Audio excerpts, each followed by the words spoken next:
Welcome to the show this morning. I am awake and alive and things are going good. Things go again. I'm excited for this one. It's been planning it for a while, ever since we did. If you all haven't seen the first wealth mindset, just type in RHMax wealth mindset. You can see the first one we did, very successful. And I wanted to come back. I knew, okay, maybe wait a couple months, something like that. I'll come up with some other topics.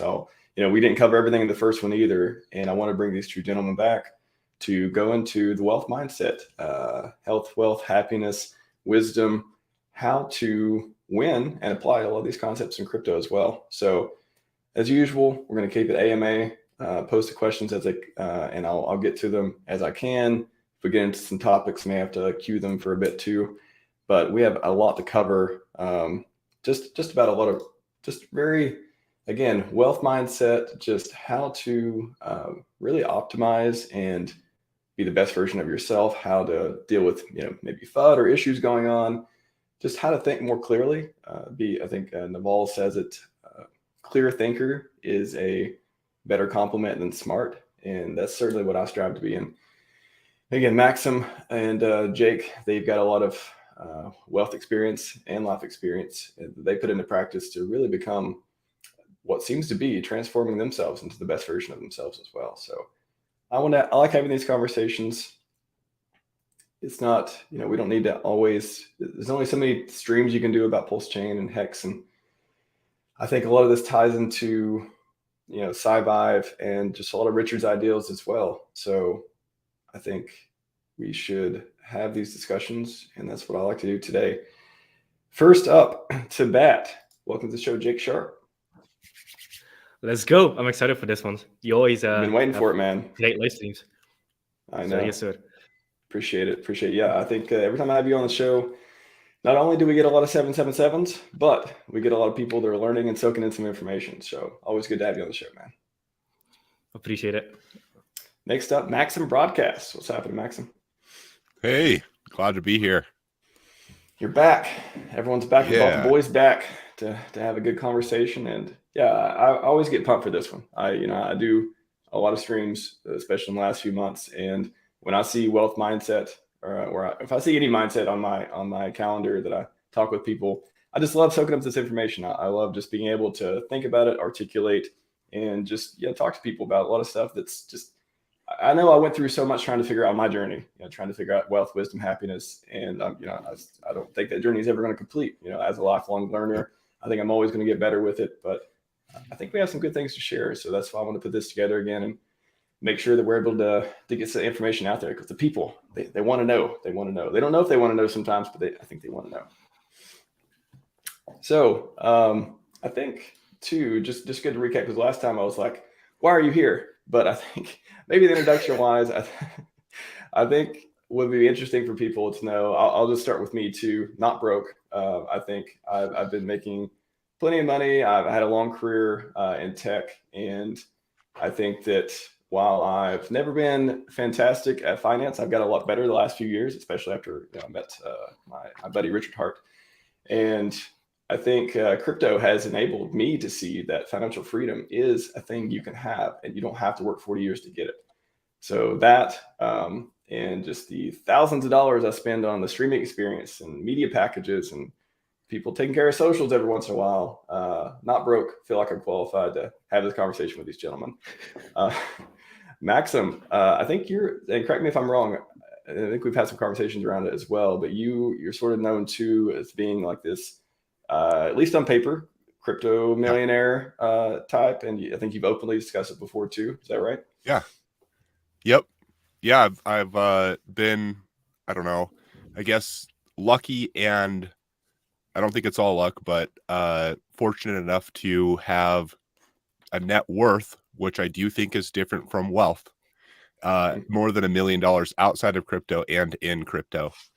And so I am really glad to talk about, my journey. And one of my favorite parts of my journey is I don't think that it's been necessarily filled with this 4D chess stuff.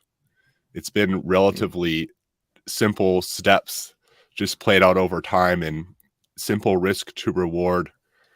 And I don't like looking at my life. I don't think that it's really that special in the actual steps that I took to get here. And I think if $1 million is something that it seems like a worthy goal for someone, like from my experience, from my life experience, it is very achievable.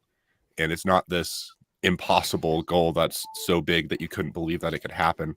And I do, like you're saying, Max, want to get better at clarifying that vision for other people, because I think it would be motivating for them. And sometimes I think having a goal that you can believe in is a big part of actually wanting to take the steps to get there. If you don't believe it, then why even try? And I looking back at my life, I think it's more believable to me than ever. One, because I've experienced, but I think there's value in understanding it well and sharing that with other people. Absolutely. I think that's most people. I think that's what really separates the 99% from the 1% is the 1%. At least they believe it's possible. 99% don't believe. No, it's not possible. It's a dream. And Jake, maybe that feeds into your journey as well. At least on your Twitter, a 25-year-old retired since 25 at least. And then there's something about $150 million crypto mastermind deal. Yeah. Do you want to elaborate on your experience there? Yeah, I like what Maxim said, like the whole believability factor. Like I follow, you're following him now, Alex Hermosi, and he says something that is so damn true. And he basically says that when it comes to building wealth and when it comes to getting rich and collecting cash and collecting the bag or chasing the bag, as the young ones call it nowadays, I feel old. I'm 26. It's not about doing new things. Oftentimes, because in a lot of the business masterminds that you kind of go into and stuff like that, there's $100 million lawn care companies, there's $100 million roofing companies, $100 million crypto companies, there's $100 million consulting companies. And the thing that kind of really shifted my life was kind of learning that a lot of times in life, the missing variable in people's goals is just time. It's just time doing the work. And it's not about doing new things, it's about doing more of what works and doing what works better. It's better and more, not new and shiny. And ever since I kind of started implementing that into my life, everything just started getting better, even just in sales jobs. Okay, what works? You have a certain percentage of people that convert when you do a cold call. So what do? You increase the number of cold calls that you do, you improve your sales script, you improve your tonality, and then you do more sales, you collect more commissions, and then you put more into the market. And it's just more and doing it better. And then better when it comes to like putting it into the market, then the better version of the stock market and traditional market and the real estate market is crypto. So you just do more of what works, you collect cash, and then you just invest it better, and you invest more. And then the whole millionaire, Warren Buffett had this saying where like the first 100 grand is the hardest, and it's so damn true, because once you kind of hit that 100 grand mark, it's not only the number, it's just now you know how to make 100 grand, so you can do it again. And as long as you don't get distracted, it's actually relatively easy to get to $1 million once you crack that 100 grand, because most of the journey is before that point. Like, how do you collect 100 grand? Right? Yeah. So I love that he said that. Yeah. Well, that's a good point too. Distraction. Maybe we'll start there. What types of distractions are you talking about? What can't most people get over in order to, the self-sabotage, how can they not get over themselves to get to, if they even believe they can be, they can build a business, they can be financially free, they can get rich. Why can't they get past that point? What is the distractions? You want to go first, Max? Oh, you're both Max. Well, Maxim. Yeah, I know. Sure. Yeah, sure. I do think that is a really good question, because one of the thoughts that comes right to my mind is you can have anything you want, but you can't have whatever you want. And I think focus is really important. And like you only have so much time, so much energy, so many resources. And if you know exactly what you want, you can then have a hierarchy of values and go really hard on one thing. And that's really, really productive. If, there's another quote by Stephen Covey, start with the end in mind. And if you know what that end is, what your values are, then you can hone in on those things. And I think distraction is a real thing. And if people are hopping all over the place, they're going to be a lot less efficient. And I don't know, it reminds me of the believability thing. There's people out there that are very, very wealthy, and they don't have more time, and they're not thousands of times smarter. And I think they've been more efficient with what they've had and focused in on the few things that matter. Just like Jake said, I think sometimes doing the simple things well is really what sets people apart. And those almost first principles, those base assumptions, just focusing on those and continuing to not get so caught up in quick growth or something that you start separating yourself from what really matters, and then your efficiency just starts breaking down. Focusing on those simple things can be really productive. And that's another reason this is a cool talk, because I think it's healthy for me to clarify these things for myself, but also listen to you guys. What are those simple things that if we focus on them, they'll be really productive and not get distracted by all the other things that are out there? Yeah. Yeah. Good, Jake. I think one of the things that people kind of miss in crypto, and I'm trying to push this now and like my live streams and stuff like that, is to participate in crypto, you need money. And to get money, you need to be productive in the real world. A lot of people think they can get into crypto at 2 and 5 grand and become a multimillionaire in like 2 to 3 years. Can it happen? Yeah. Is it a high probability? Hell no. So people do need to find a way to generate cash in the real world, and you only do that by becoming valuable. And like I was part of a business mastermind, and that was this 9-figure, I think it was a roofing guy or an HVAC guy. I don't remember 100% what it was, but what he said really like it shifted something inside of me. He basically said that we're not a roofing company. We're just a sales and marketing company that just so happens to be extremely good at roofing. You can replace roofing with anything. You can replace roofing with childcare. You can replace roofing with HVAC.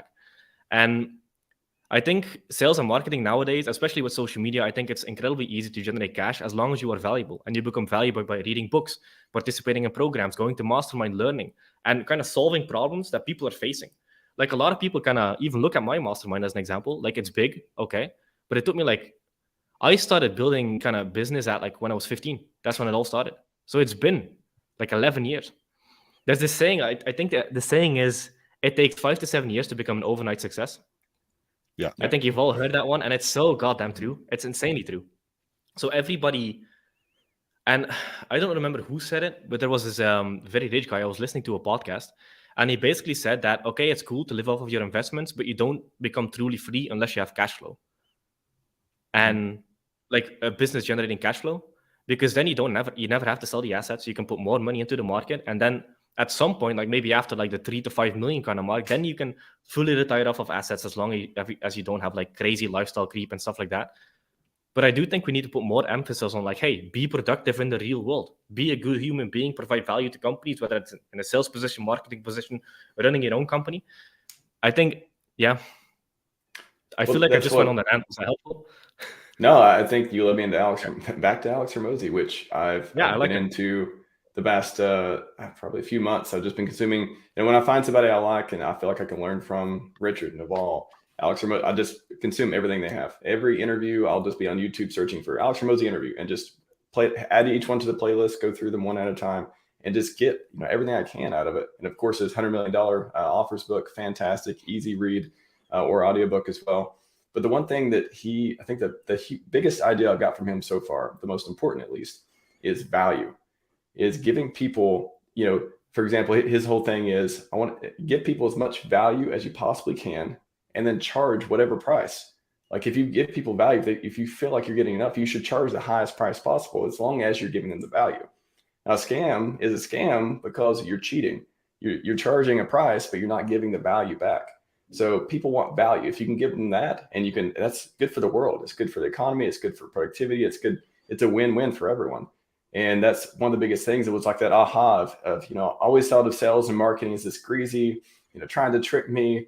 Don't want anything to do with it. And then literally from Alex Hormozi, like he really, I always gave people the benefit of the doubt, but he really opened my eyes to this is the what it's supposed to mean to be in sales and marketing. Like you're supposed to give people good things and also make your business from it. So that was a huge idea. And what's his give people or make people an offer so good they'd be stupid to refuse, that sort of thing. It's just like it's good. That's a good thing. And I think most people just had my mindset as well of, I don't want to deal with these people. They're just, they're just trying to scam me or whatever. That's the cheating part. There's plenty of people who cheat, and that exists, and we acknowledge that. But that's not what sales marketing is. You can give people value, and that was one of the big ideas I've learned from. Yeah, I totally agree, and I love how simple that is.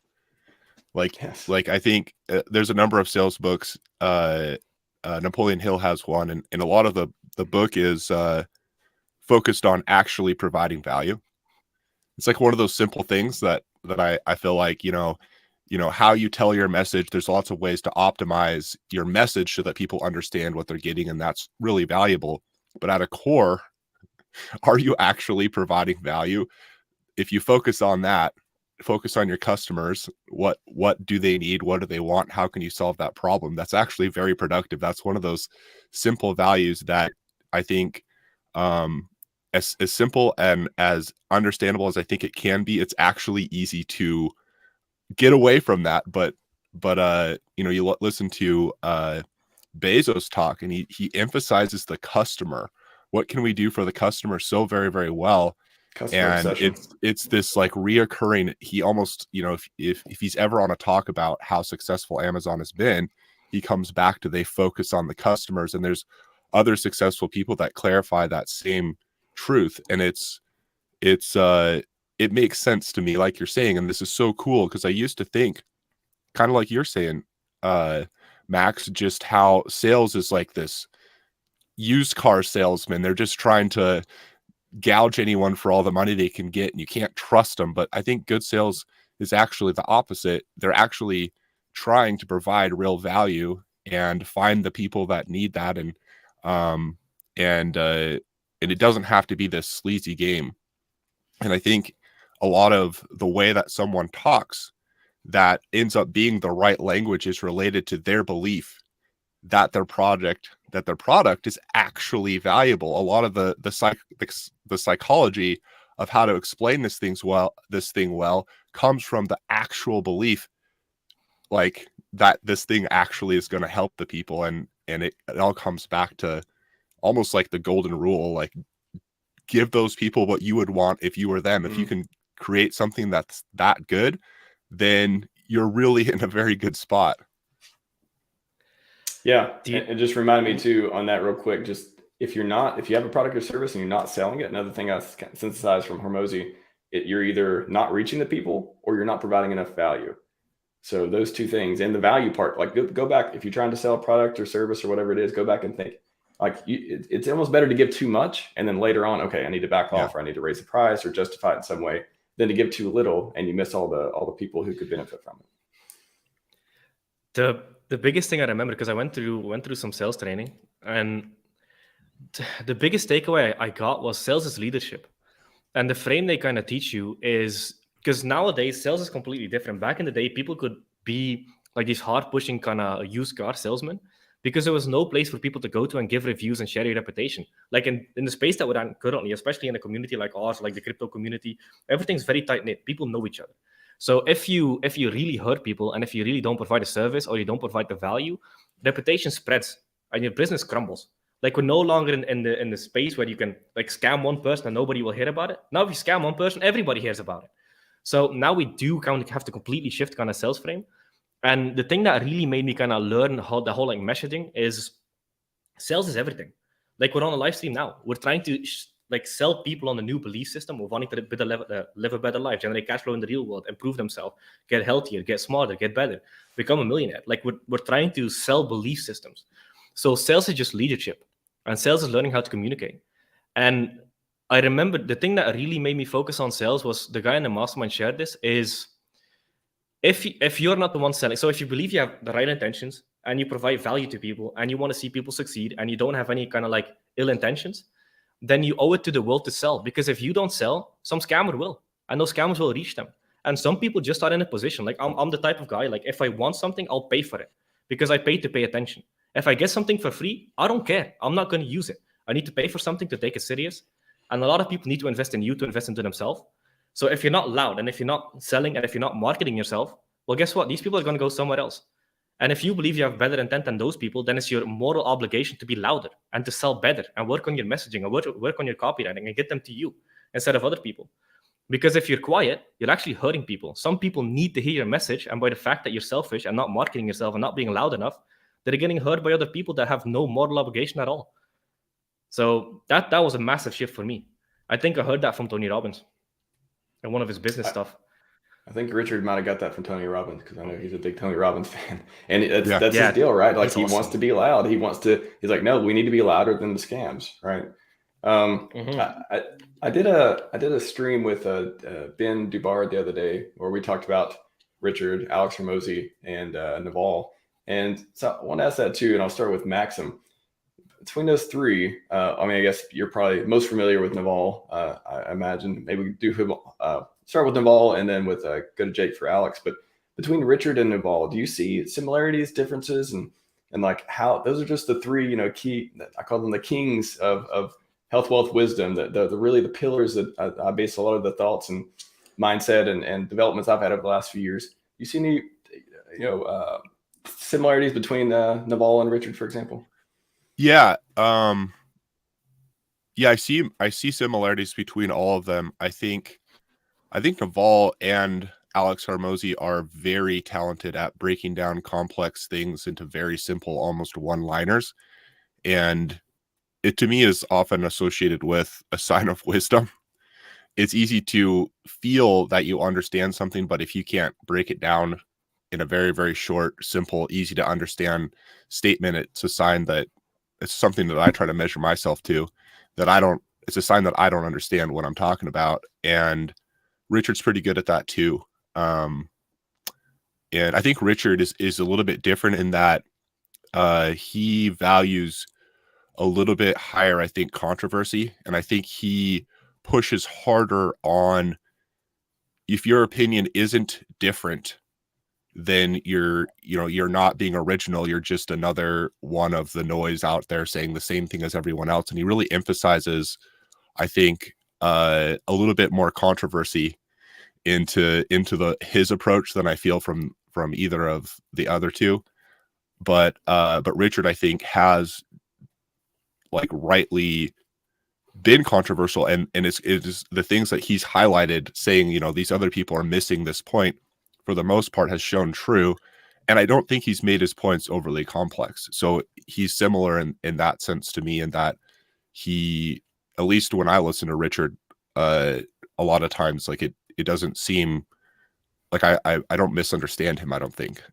I think people can misunderstand Richard's emotion, and they can get turned off by that aspect. But the way that he's talking, the reason he's saying something is the case is usually, it almost seems self-evident to me when, for the most part, when he talks, that a lot of his points are, he's saying this, everyone believes this, but I believe this, and here's why. And it seems pretty believable to me. It reminds me of the quote, the tell of a charlatan is to take a simple topic and make it complex. Yes. And yeah, you're right. That's why, Richard really does. All three of them, they break these things down. These are, whether the topic is complex or simple, they make it super simple and meaningful. And I was listening to something the other day too, maybe it was Hormozi or somebody, but it was like, that was actually Tony Robbins, I believe. I was listening to him and somebody talk, and it was, he said emotion, words without emotion aren't effective. Like, you need to trigger emotion to get people to act upon something. And, that can be used, that can be abused, but either way, you need to have emotion with the words. And that really struck me as, whoa, that makes sense. What about you, Jake? Hormozi, Richard, Naval, what do you see similarities, differences? The biggest thing is keeping things simple. Then also, like, one of the things you kind of start noticing, if you listen to people who have actual wealth and have actually achieved big things in life in like short periods of time, like there's this saying, like, success leaves clues. And I think all successful people eventually come to the exact same conclusions. So a lot of these people sound similar because they've gone through similar experiences, and then they come to similar truths, because universal truths are universal. And then I think the reason we like kind of gravitate towards different people, like, I think Hormozi was the one that said this, like, if you don't like the people you attract in your business, that says a lot more about you than it does about them, because you attract who you are. Like, he even said it, like, in one of his masterminds, all of a sudden, like because he had like a mustache, right? All of a sudden, everybody in his mastermind had a mustache. Like people with mustaches felt attracted to him because he's like me and he's smart, so I want to go towards him. And also, I think everyone's attracted to him for many different ways. He's smart, handsome, everything. He's got the whole package. Hormozy. Yep. And then, like in the book Reality Transurfing, they also talk about the idea that the world is a mirror and everything is a reflection of you. So you'll attract people who have the same kind of belief systems and character values as you. Like one of the things that I learned in the mastermind is if you're the type of person that joins something and then asks for a refund, don't be surprised that if you get 50% refunds on all of the people that join your business, because subconsciously you attract people who are like you. So ever since I heard that, I haven't done a single refund ever in my entire life in like 7 years, because I'm like, I don't want to work with people who have refunds, so I have to change myself in order to change my outside world. And it's stuff like that. They call it the mirror world. And then if you don't want other people to hurt you, don't hurt other people. If you want people to love you, love other people. Like you have to move first. Like leaders go first. And yeah, I think they all sound very similar, because at the end of the day, it's just universal truths. It's consistency, it's focus, it's sticking to one thing, doing it extremely well, providing value, focusing on the customer, building a reputation, building brand, marketing. Like the platforms change, marketing stays the same. You have a message, a well-crafted message targeting one specific avatar, and then the way you share it on Twitter, Facebook, YouTube, LinkedIn, it's all the same. It's just text and spoken communication, whether that's on video or on audio. That all stays the same. It's just the actual tech input is different. So I think if you just focus on the fundamentals, everything else kind of takes care of itself. And I remember this back in the ad agency days. Like it was incredibly easy for me to switch from Facebook ads to YouTube ads, because it's just communication. It's just a different form now, and a bunch of different buttons to push on the back end, and that's it. Yeah, I think just if you're able to see people and listen to people, I think that's the biggest thing too. Is, for example, I think I'm in the minority of people because I like to listen to long form podcasts and I like to hear people talk for hours. If there's someone I'm interested in, I can learn from. You give me a 10-hour audiobook, cool. I'll do it over time. I won't do it maybe the same day. I'll do it over a couple of weeks or so, but I'll do it. Is that just getting the information that what was the quote? Like, we live in a world where there's so much information, but action is rare. That whole ethos. Why won't people listen to like a 3-hour podcast? Like, we'll go back to Maxim or whoever has feelings on it. Like, why won't people go through that? Do they just don't believe they're going to get anything out of it? That's what I would assume. I mean, I think that's just looking back at my life. I think there was too long of a period where I wasn't like creating an environment that pushed me to be better. But a lot of it for me was I didn't understand there was an environment that would actually push me to be better. And once I found that was out there, found that there was basically gold in books, for example, then I became like extremely interested. And I think, kind of like we're saying it, if you don't see the meaning there, if you don't think that there's something there that will get you something you want, then you're probably not going to be that interested in putting the effort into consuming it and understanding it. What about you, Jake? How maybe you could invert it to why are you motivated to spend time on things? But is it purely because I think I'm going to get something out of it? Or do you think that, are you just the type of person who will just try and see? You just want to try it, and you'll listen to 30 minutes. You don't like it, turn it off. But if you like it, you'll listen to 20 hours. Do you guys remember Ty Lopez? Yeah. I did a parody short the other day of if Ty Lopez bought Hex. So shout out to that. If anyone wants to watch it, search it. It's I think it's funny. Nice. Yeah, I like Ty Lopez. So Ty Lopez was actually the one that introduced me to reading a book a day, and then I spent like 280 days reading one book a day. Kind of sucked.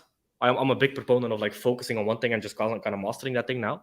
But it was a great period of my life, and I think nowadays I'm very, very, very hard on myself, because I think the biggest deadline on life is life itself. Like, death is approaching. You could die tomorrow, and then the only thing that kind of dictates your quality of life. So there's kind of two ways to go to life. One is, okay, wait, a little bit of context. There's this saying where trial and error is required, but there's no rule that says it has to be your trial and error.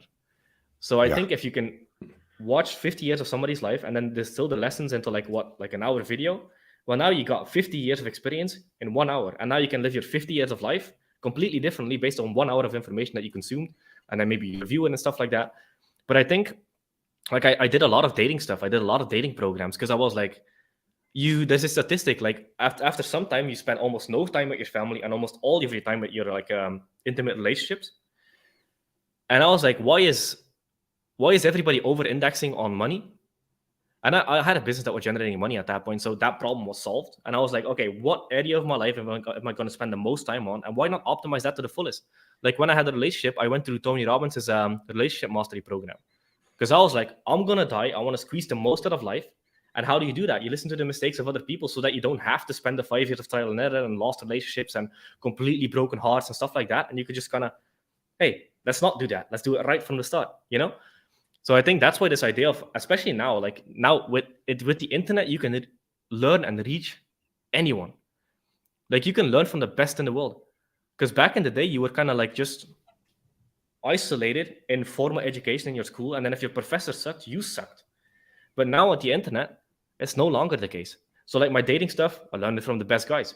Then business stuff, learn it from the best guys. Crypto stuff, learn it from the best guy. Like Richard Hart. Dude, go back to his old live streams, watch Richard Hart. Best crypto education, hands down. Like for the fundamentals, beautiful. And then why would you listen to anybody else? Just look at what is the result, what is the lifestyle, have they achieved the result? If yes, shut up, listen. And then you can dedicate like whatever, 100 hours of your life to get 50 years of experience in 100 hours. And then you can live the rest of your life, however long that lasts, to its fullest potential. And every day I kind of wake up and realize I might die tomorrow. And that just gives a very like intrinsic motivation of like, I want to do it right, you know, squeeze the most out of it. Yeah. I've recently started realizing that, and I talk about it with my best friend quite often. Fulfilling your potential. I think that's a huge motivator for me too. It's like, no matter where you come from, you know, I didn't come from wealth. I have probably the same story as a lot of people as, you know, I made it, you know, relatively speaking, and came from nothing, made it. And then I'm still trying to, you know, I feel like I need to fulfill my potential.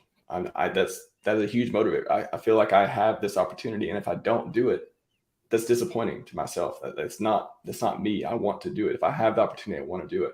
So that keeps me in the space, and that keeps me just every day. It's just like, how can I be the better version of myself? How can I get better judgment? How can I get better? You know, how can I keep stacking money? How can I keep learning and just learning things I can apply? Not learning for the sake of learning. You know, the mental masturbation type. You don't want that. You want learning in order to turning into action. You know, the whole knowledge. The purpose of knowledge isn't knowledge. Purpose of knowledge is action. All that stuff. Speaking of knowledge. Yes. Shout out to Ty Lopez. Yeah. Dude, fantastic interview on the Iced Coffee Hour. Anyone wants to watch it? Iced Coffee Hour, Ty Lopez. So good. And you'll learn the guy behind, you know, if there's so much controversy, criticism, blah, blah, blah around the program, all that. Forget all that. Watch this interview first, and then you'll be like, whoa, this guy's a very, very, very interesting person. And you can learn a lot from him. Let's see, where are we going? Yeah, Ty Lopez.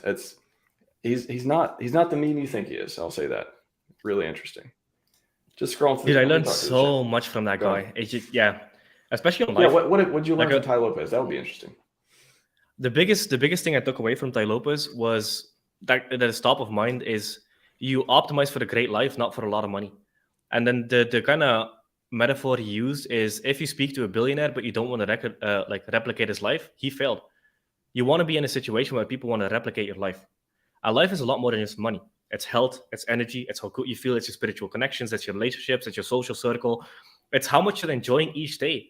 Because Alex Hormozi shares this analogy where the game of life is like going into a casino and putting all of your chips on the table, and you accumulate more and more and more chips in the form of money. But then at the end of your life, when you die, you have to leave the chips on the table, and the chips get distributed amongst all of the other people on the table while you left. So the chips didn't matter. The chips were just a scoreboard of like how, I guess, you fulfilled your potential is one way to look at it. But then the thing that Ty Lopez taught me was, it's better to have a $1 million to $10 million business and live an absolutely beautiful, amazing life than have $100 million to $1 billion business and be absolutely depressed and destroyed and fat and have no experience in life. And then when you die, it all goes to zero anyway. What do you think about that? That is one thing that I haven't 100% bought in with Alex Hormozi, is his death tax idea. What do you think about that? I'm curious because I'm not sure. I can make a case for both sides of it being a good idea and a bad idea, but I've never asked anyone else. Yeah, what do you think, Chick? I like the idea because I think a lot more people will kind of spread their wealth into more nonprofits and charities and stuff that kind of helps other people and not accumulate it. Because Andrew Tate says this as well, is when you grow up with a lot of money, because I definitely, I grew up with a single mother. She had to work 3 jobs, barely had food on the table. We lived in like this very, very small, like 12 square foot apartment, barely had any like heating. So I didn't grow up with any money. And I think as a man, you kind of need that hardship and that trauma and that learning and building the skills of like getting money and getting a job and getting a good interview and then building a business and kind of making something of yourself. But then when you're born with money, you don't have that.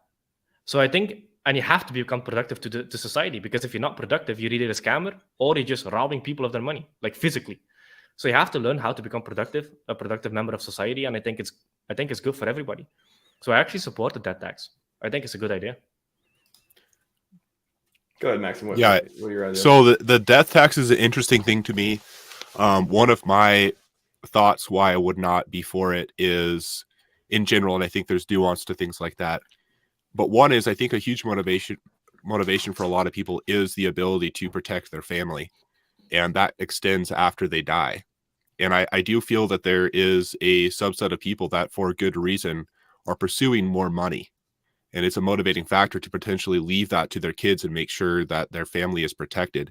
And if you take enough tax away and you take away the ability for them to leave something to their offspring, you take away a motivational factor to one of the reasons I think that even is, ethically, potentially moral, of taking responsibility for their family and creating generational wealth. If you take that away, you take away I think a good motivational factor to do things. And I don't know, like I understand the other side too of, your money's gone when you're dead.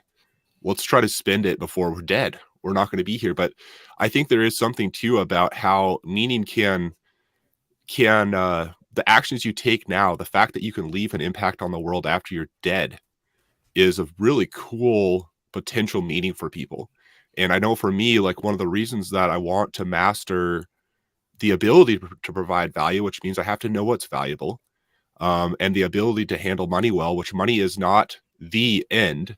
Like you guys are saying, you need I think enough people with a lot of money have found that money doesn't fully satisfy. Money is a means, and there's more valuable things than money. But for me, the money game becomes more valuable to me, and there's a reason I want to pursue money, because I can learn life lessons, and that's very meaningful to me because I want to be a good friend and I want to be able to teach my children. And if I haven't understood what is actually meaningful and haven't played and pushed myself in the game, then I feel like I can't do those things. And I want to pass on that understanding in a way that will continue after I'm dead. And it honestly reminds me of another quote. I don't know who it's by, but it says, every man should plant a tree, write a book, and have a son, because all of those things live on after you're dead. And that's one of the motivating factors for me with my YouTube channel, is the lessons that I'm learning. I understand that I am still learning this game, that I don't have it all figured out, but I'm trying to be transparent and authentic in my process. And I also want to get better at it, at like articulating and sharing this idea, because I want to have, it's kind of the equivalent of a book, I guess, in that scenario. I want to have something that exists after I'm gone. And if I can learn and become better at this, then what I'm sharing in the process hopefully will the fact that this would help the world be better is even more reason for me to strive harder. And if I died tomorrow, I would like to think that this thing is going to exist after I live. And it all kind of relates back a little bit to the death tax. If you stop some of that ability to live on after you're dead, then you take some of the meaning out of pursuing it, which I don't know if everyone thinks about it that way. And that's something I know. Alex doesn't have kids, and I don't know if that's why he's kind of not necessarily thinking of that particular picture. But that would be a different take on that, I guess, for me. Yeah, I think Alex, he famously talks about he doesn't want kids, or he doesn't have them because maybe he will at some point in his life, but at least right now his mindset is focused on building business, being a billionaire, all that. So that may shape a lot of his ideals too. I guess I would look at the death tax as more aspirational than, I don't think, at least in America, in our lifetime, I don't think it would ever happen. But I also think about being aspirational, it helping people reason about, hey, if you have billions of dollars and you haven't started a foundation, you haven't did something that is not going to just let your offspring and your family just hold on to it, and you're just putting it in their hands and you're trusting them. Maybe they're experts in charity, maybe they're experts in developing the world, maybe they're super smart, or maybe they're not, none of those things. But maybe, I guess what an alternative could be, maybe there's heavy incentives around, hey, if you don't have a foundation, like maybe encouraging people to have some sort of foundation, build some sort of business to put it in, just any reason not to have just a huge accumulation of wealth in generations that it's not being productive in the world. And so I say this as a libertarian too, like I'm very suspicious of any laws and taxes and all those things, but I also think about the philosophy around the living and motivation and building and capitalism. I agree. I think about, I think all those things that come together, I could see some sort of maybe incentive system in the future where, hey, you don't have to do this. There's not a death tax, but you were incentivized to put that money to work. I think that could be some sort of compromise and maybe good on both sides. Another thing that I'm thinking of is trust fund babies do not have a good reputation. And kind of like, I think you guys have already said, like, I think sounds like all of us didn't grow up wealthy. And one of the drives for me to figure out this life thing was because I knew if I didn't, I have nothing to fall back on. And like, that's one thing I do think about. Like, I'm thankful for everyone has a hard childhood, but like a harder childhood where I actually had to work. And I had, relative to the average person, quite high expectations. But part of it for me was also, there was a need. Like, I grew up on a farm, and it's like, when I was 8 years old, I had a lunchbox behind me so I could reach the pedals, driving stuff around. And it was like, I wasn't doing it for money even. It was like the family needs this to happen. And it made me not have the mentality of, this isn't fair. It was like, well, my dad's working harder than I am, and I'm here to help, basically. And that's one of the thoughts I do think about. If my kids are raised in a different environment, I don't want a trust fund kid. That will rot the kid. And I think there is another aspect to this whole thing that is a little bit more maybe nuanced or something to it. I think there's the good of being able to protect those that you care about after you're dead, but a part of taking care of them isn't spoiling them or ruining their motivation to actually try hard and bring good to the world at the same time. And you're reminding me of what I do think about with my own kids, and how, I don't need them to, get a shovel or whatever the hard things that I grew up with, that circumstance and that need isn't necessarily here. How do I teach them the same values that I was able to learn from? Anyway, you're reminding me of the other side to some of this. Absolutely. Yeah. I think anyone with kids who grows up this way and has, or is conscious about not wanting to spoil them and not wanting to make them have these motivations to become ambitious and a person who wants to, not self-reliance. I think self-reliance is a huge principle that I would do near and dear to my heart as well. But how do you do that with kids, for example? And it doesn't happen. Yeah, I think we're all still figuring that out, I think. I've actually spent a lot of time thinking about this because I don't have kids yet. But I'm one of these weirdos where I want to have a bunch of damn kids. I want to have a little army, little Jakes, like 30 Jakes conquering the world. I'm in that mindset. And it's it's interesting, right? Because when you accumulate a lot of money, then how do you give it to your kids without rotting them? And then when you look at it from like a business kind of perspective, is certain, okay, this is kind of taking systems thinking and putting it into kids. There's like a discussion to be had there. But when it comes to business, like there's certain clients that come in and they have certain activation points in their client journey that make them a good client that get good results. So when I kind of reverse engineered my life, or how I kind of got to this point, one was learning how to code. The other one was learning how to fight, then learning how to think, reading a bunch of books, going to masterminds, going to conferences, all of these kind of things. If you're in environments with a bunch of smart people who have or ambitious goals, it kind of through osmosis becomes part of you. And especially in the fighting world, because it's so visceral. And I was thinking about this, right? So you could make a list of all of the books that you read and all of the things that you did. And then you can kind of put like whatever kind of fun together. And then you can kind of track your kid. This is going to sound funny. Bear with me. Yeah. So you can have a fund where they kind of unlock certain amounts of money based on the person they become. And then you can have like benchmarks and stuff like that. Okay, if you read all of these books and make summaries and then you show you actually implement them, or you go to training like 3 times a week and you can actually show it, then after a certain amount of years, when you're 18, you unlock this amount of money. And then the more of these milestones you kind of complete and show how good of a person you become, you unlock more and more money out of the trust fund. And then if you don't do that, the trust fund money either goes to like a charity or whatever, but you unlock the amount of money based on the caliber of person you've become, based on the achievements you've done up until the age of 18 or 21. And then they can choose to not do it. And you can approach it from a way of like, hey, this is available to you.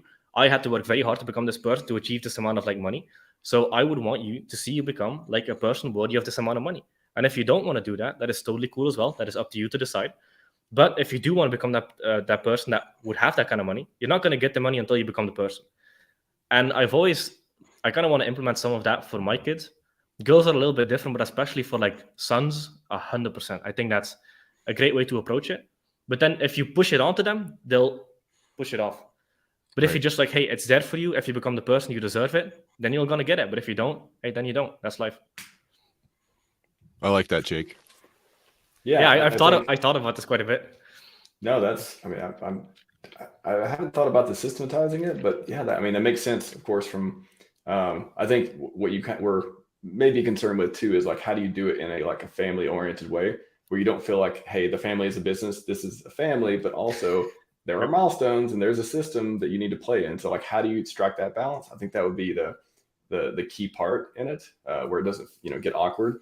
But no, man, that's a great way of looking at it. If you can pull that off, hey, that's incentive reward system, right? And you're making sure that you don't spoil them and they earn it. So I don't see anything wrong with that. And then you can also make it general. So instead of it being like fighting, you just do any kind of sports 3 times a week. So you can kind of generalize it so it can still fit their personalities.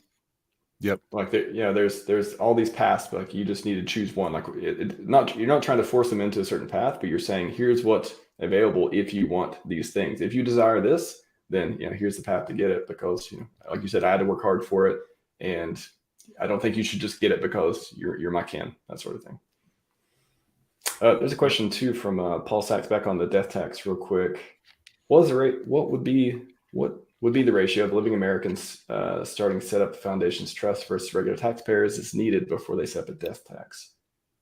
What would be the ratio of people needed before they? I'm not sure I understand. Outside of you guys able to parse this one?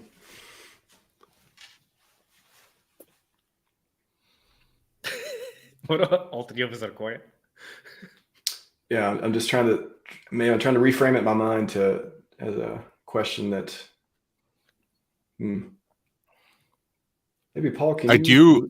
Or go ahead. Yeah, I do. Yeah, I don't know. I don't know enough about the death tax currently and how that is set up. I do believe there's some kind of $11 million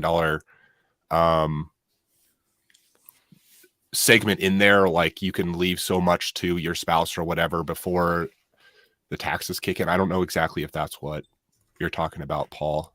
I might not be as versed as enough to be helpful if you're referring to the specifics of the actual tax. Yeah, Paul, if you want to maybe try to reframe it a little bit, give us a little bit more context, I'll throw it back up. Goldkey says Jake rocking the lucky hat. I like it. Goldkey is awesome.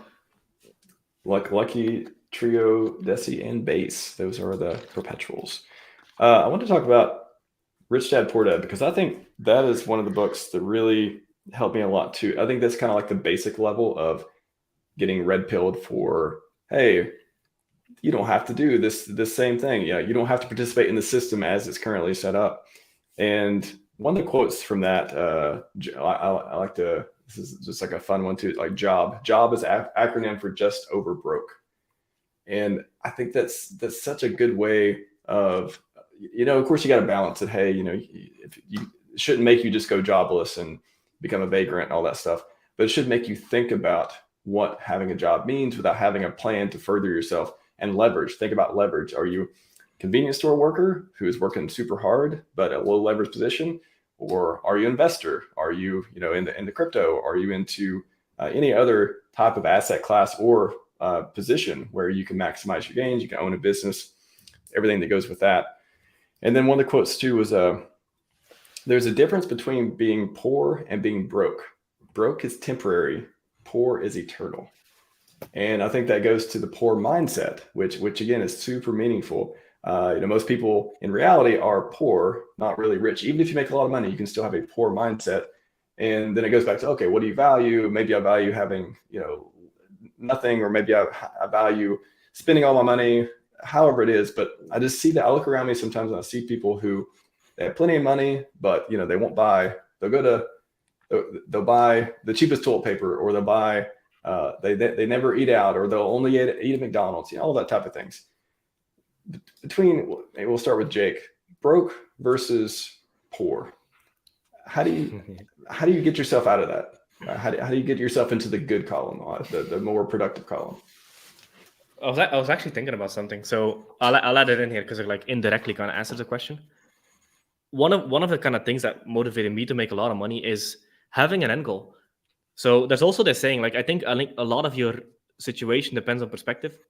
I heard the guy say, so he went from being a millionaire to being broke again. And in the broke kind of period, somebody interviewed him and be like, hey, what's the story here?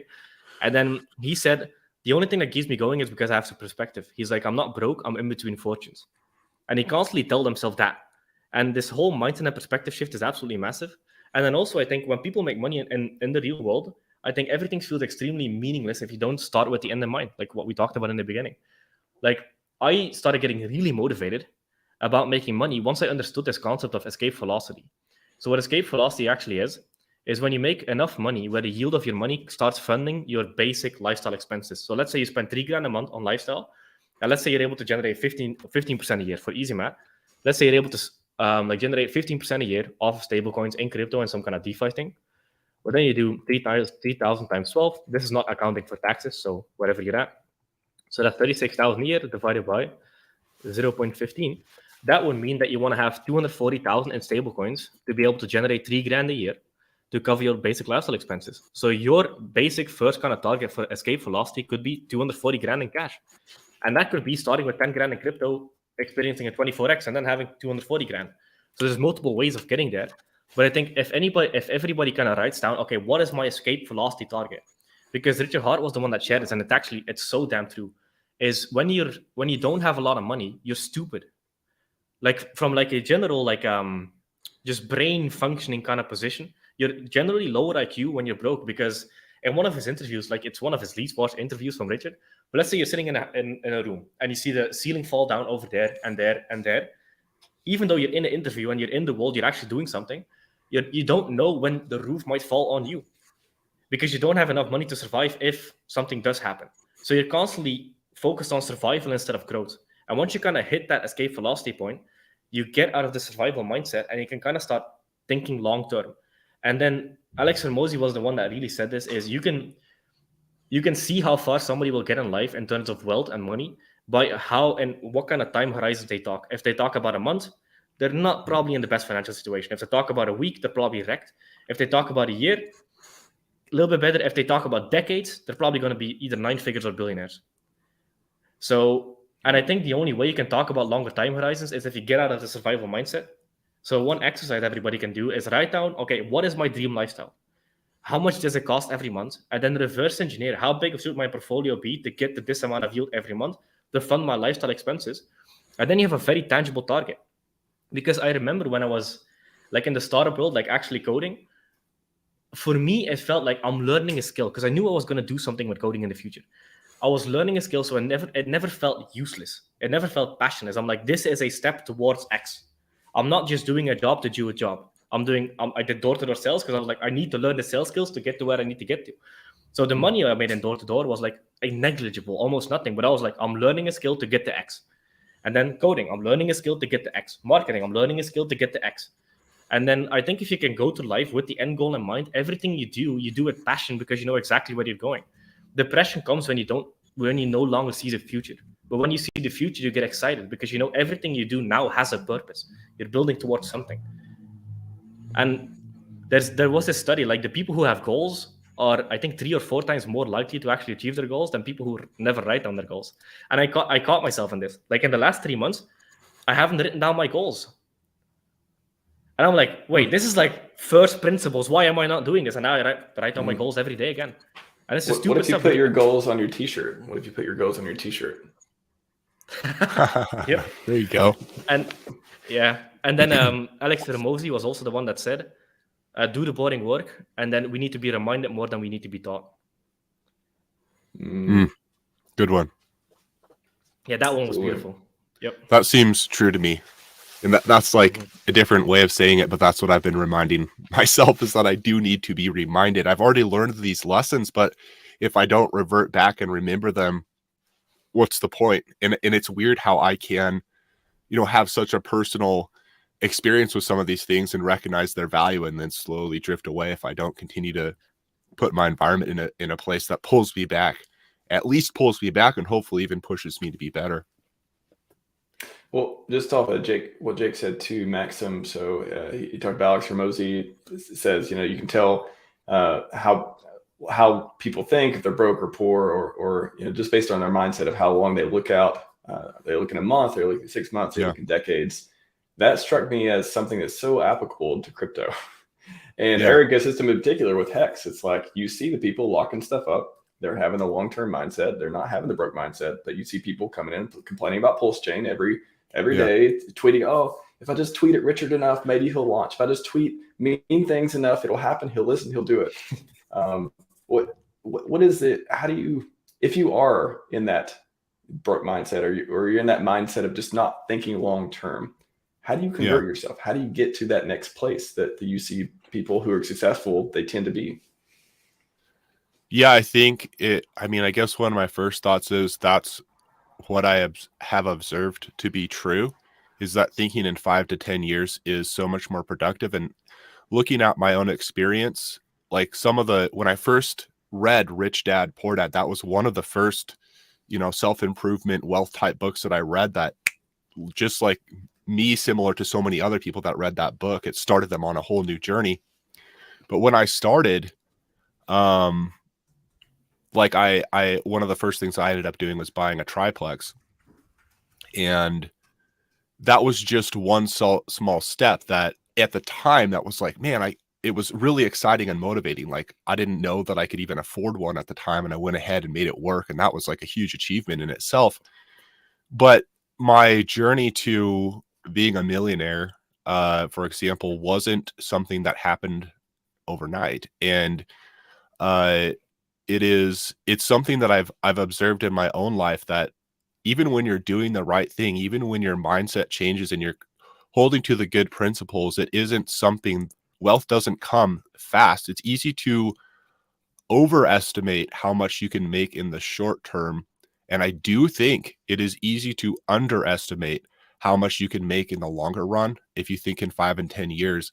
And, lasting through, believing and trying through those times that aren't making you much money, for example, is a big part of what it takes to actually have money. And that is what I've observed in my life, is that when it started out, I was really motivated, but it wasn't really bringing in that much money. But that one step enabled me to take the next step, and those steps started adding up. And then all of a sudden I was like, wow, I would have actually not believed that within 5 years I would be this much farther ahead. And those it takes going through that short term, or sometimes people even call it a dip, like the hard times. You got to make it through and hold to your beliefs before you come out the other end and have some results that were hard to really even believe at the beginning. I think that's true. And speaking about crypto, I consider it a common intro mistake to focus on the short term within crypto. And it is, in my mind, I want to say this humbly, but it's a sign of a newbie when they're focused on short-term price in a lot of the short-term games. And the wealth that, or the money or whatever that I've gotten from crypto has not come from that avenue. It has come from a simpler avenue, more core, simple assumptions, a little bit longer term game, all put a little bit more confidence in the long term, play that game, give up on, yeah, sure, if I could sell every little bottom, or buy every little bottom and sell every little high, I would have tons of money. But there isn't a good explanation that I have found that shows me how to do that well.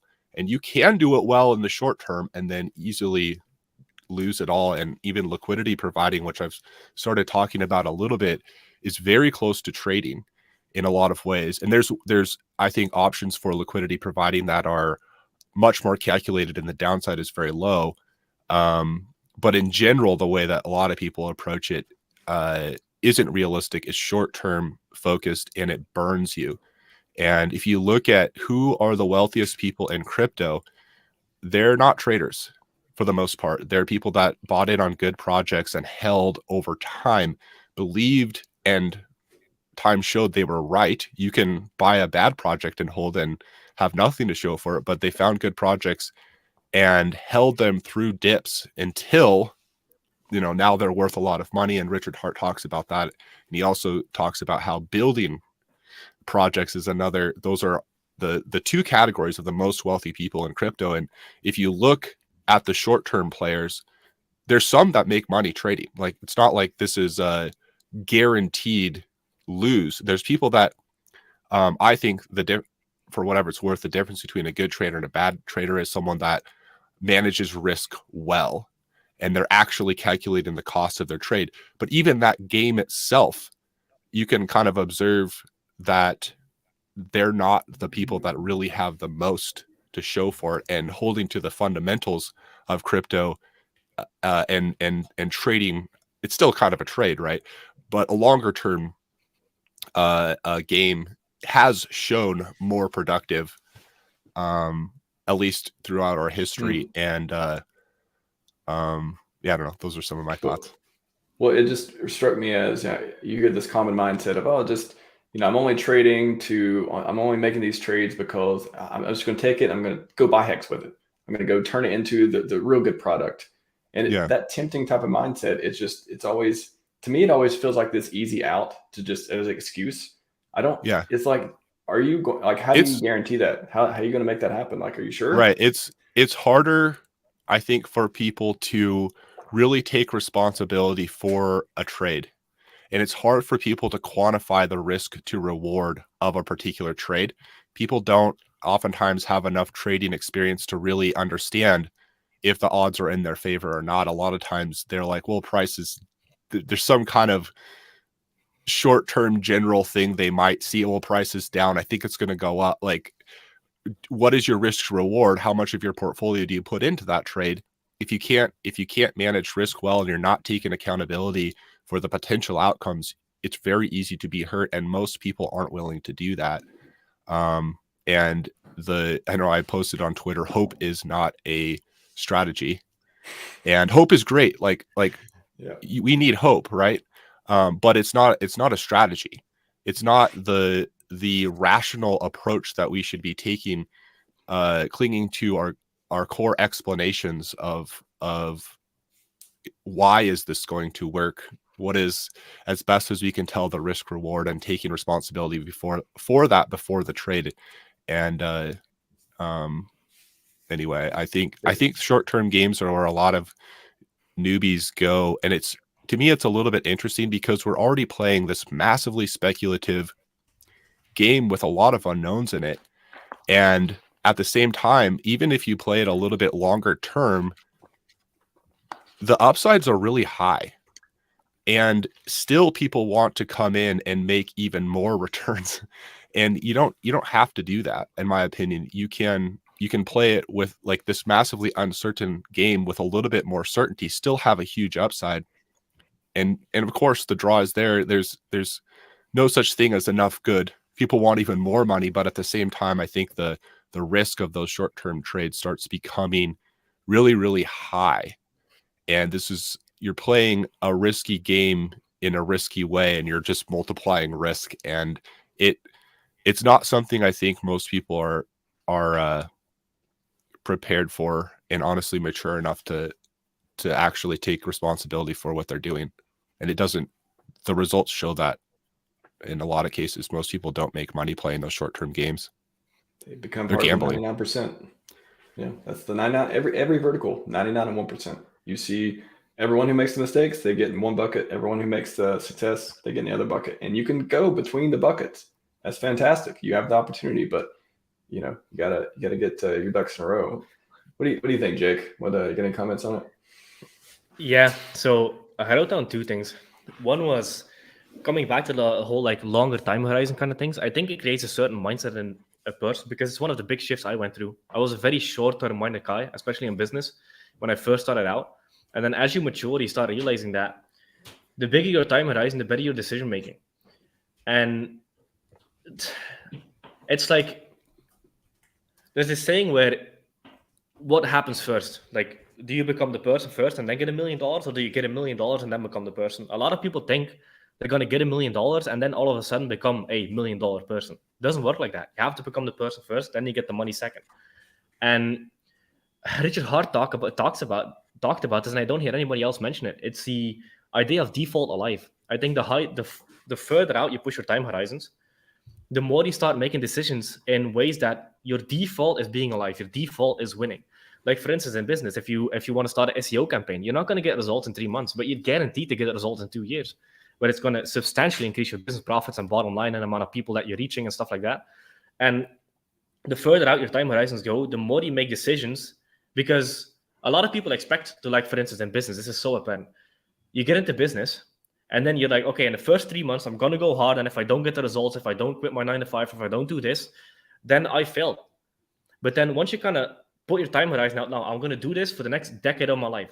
And that means like the calls you go on with people, the kind of relationships that you build, the reputation that you build. You start putting content out. You start building a long-term reputation. You start building relationships with people. If it's not the right time for somebody to like join whatever you're doing, you're like, hey, this is not the right time. Please put it off. And you start focusing on reputation and focusing on brand, and you focus on long-term decision-making. And then with your investments, you also start focusing on default alive. And default alive is this idea that trading is default dead. Statistically, you're going to end up wrecked. You're just going to be part of the majority. You're not going to be the 1%, most likely, unless you have like above average IQ. And obviously, everybody thinks they're above average IQ, but that makes zero sense. And I honestly, for what it's worth, don't even think IQ is the biggest part of it. I think it's maturity. I think it's wisdom, which can potentially be easier to someone with a higher IQ.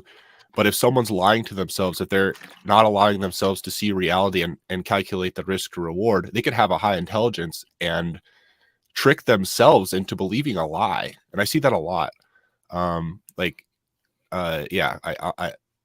That's what I found. Like, wisdom doesn't always take a high IQ, and it beats high intelligence. That's what I found. And those simple principles, clinging to them and not letting your brain talk yourself out of into a lie. Sometimes the smarter people are more creative at distracting themselves, giving themselves creative excuses. And I don't know, that for me, for what it's worth, is a reason that I want really intelligent, close friends that will tell me, we can hold each other accountable. And if they're smart enough that if I'm creating a lie that is creative, that is an intelligent lie, they will see through it and be like, dude, you're just lying to yourself. Yes, man. And then with the whole default alive idea, it also applies to like fitness, because I'm in very good shape. And like the short-term kind of way of thinking is I'll take steroids and I'll wreck my body to get into the physique I want, and then I'll cut my lifespan by like 30 years. But if you go into it with a decade kind of frame, like when I used to do the whole peak performance thing, the biggest thing that I took away was it's this filter that you put everything through. I believe that the beliefs that you have and the value system that you have become filtrations on which you make decisions. And one of the ones I use for health is if it's not something I can do every day for the rest of my life, I don't do it. And that gets away with so many short-term kind of decision makings, like intermittent fasting is something I do every day, and I'll do it for the rest of my life. Vitamins, my supplement stack, I can do it for the rest of my life. Nothing unnatural. And then anything that is unnatural and short-term, you just don't do because you have that filtration lens. And same thing in business. If it's not something I can do forever, I don't do it. And I think that's a beautiful frame. I don't remember where I heard that, but that helps me so much with decision making. It reminds me of Duvall talks about play long-term games with long-term people. Yeah. That's what first thing came to mind. But yeah, I think maybe many people said it different ways, but that's how you know it's good, right? If we don't know where it came from, that means it's stuck. I want to talk about too, and this is something I brought up to Maxim briefly. I think on Twitter, I might have said something about it, but actually Alex Hormozi talked about divergent thinking at one of the interviews I watched, and I think the concept, I wasn't too familiar with the lateral, divergent, convergent type of system, but it's really interesting. Just go away ads.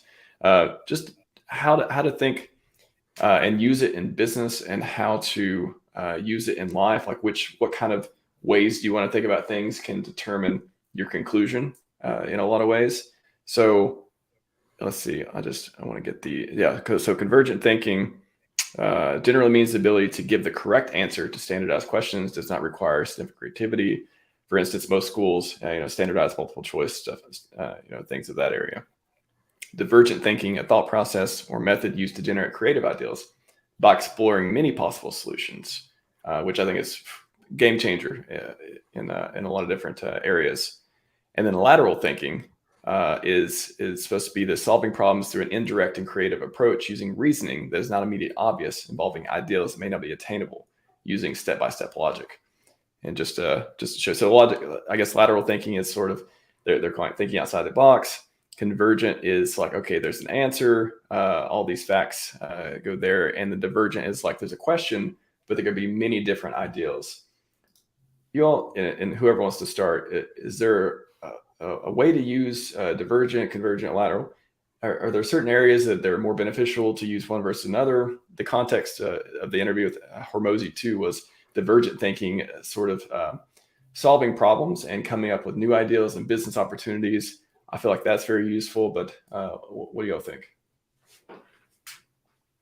I think all are needed. I think creativity is extremely important. And I think, explanations are, in my opinion, a part of creativity. You see a problem and you basically, in a lot of cases, use your unconscious mind to come up with a solution. The solution doesn't exist until a part of you, like, you have an epiphany. Well, let's try this. Would this work? But at the same time, you need to use that creativity. You need to line it up rationally, and you need to, that's one of the cool things about the mind, is you can come up with these creative ideas and then use your rational mind, your conscious mind, to critique it and play it out before you actually take action on these creative ideas. I think both are very, very needed, and I do think that different people are more one way than the other. I know for myself that I'm a Myers-Briggs INTJ, which means that my primary function, I think, is actually unconscious and it's creative.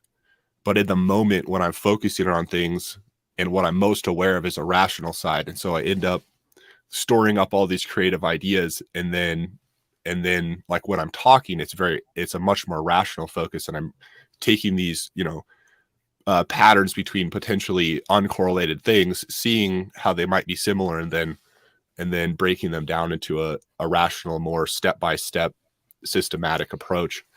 But different people are different. But I do think both are needed, or all of them are needed.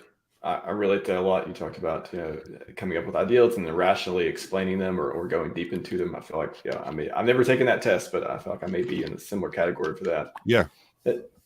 Jake, yeah, what do you tend to think of it in modes of thinking? Do you feel like how do you feel like you, maybe with a crypto example even too, how do you use these types of thinking to get where you want to be? I guess is there one more useful than another in certain cases? One model I learned back in the day that I still use to this day is called third consequence thinking. Have you guys heard of it?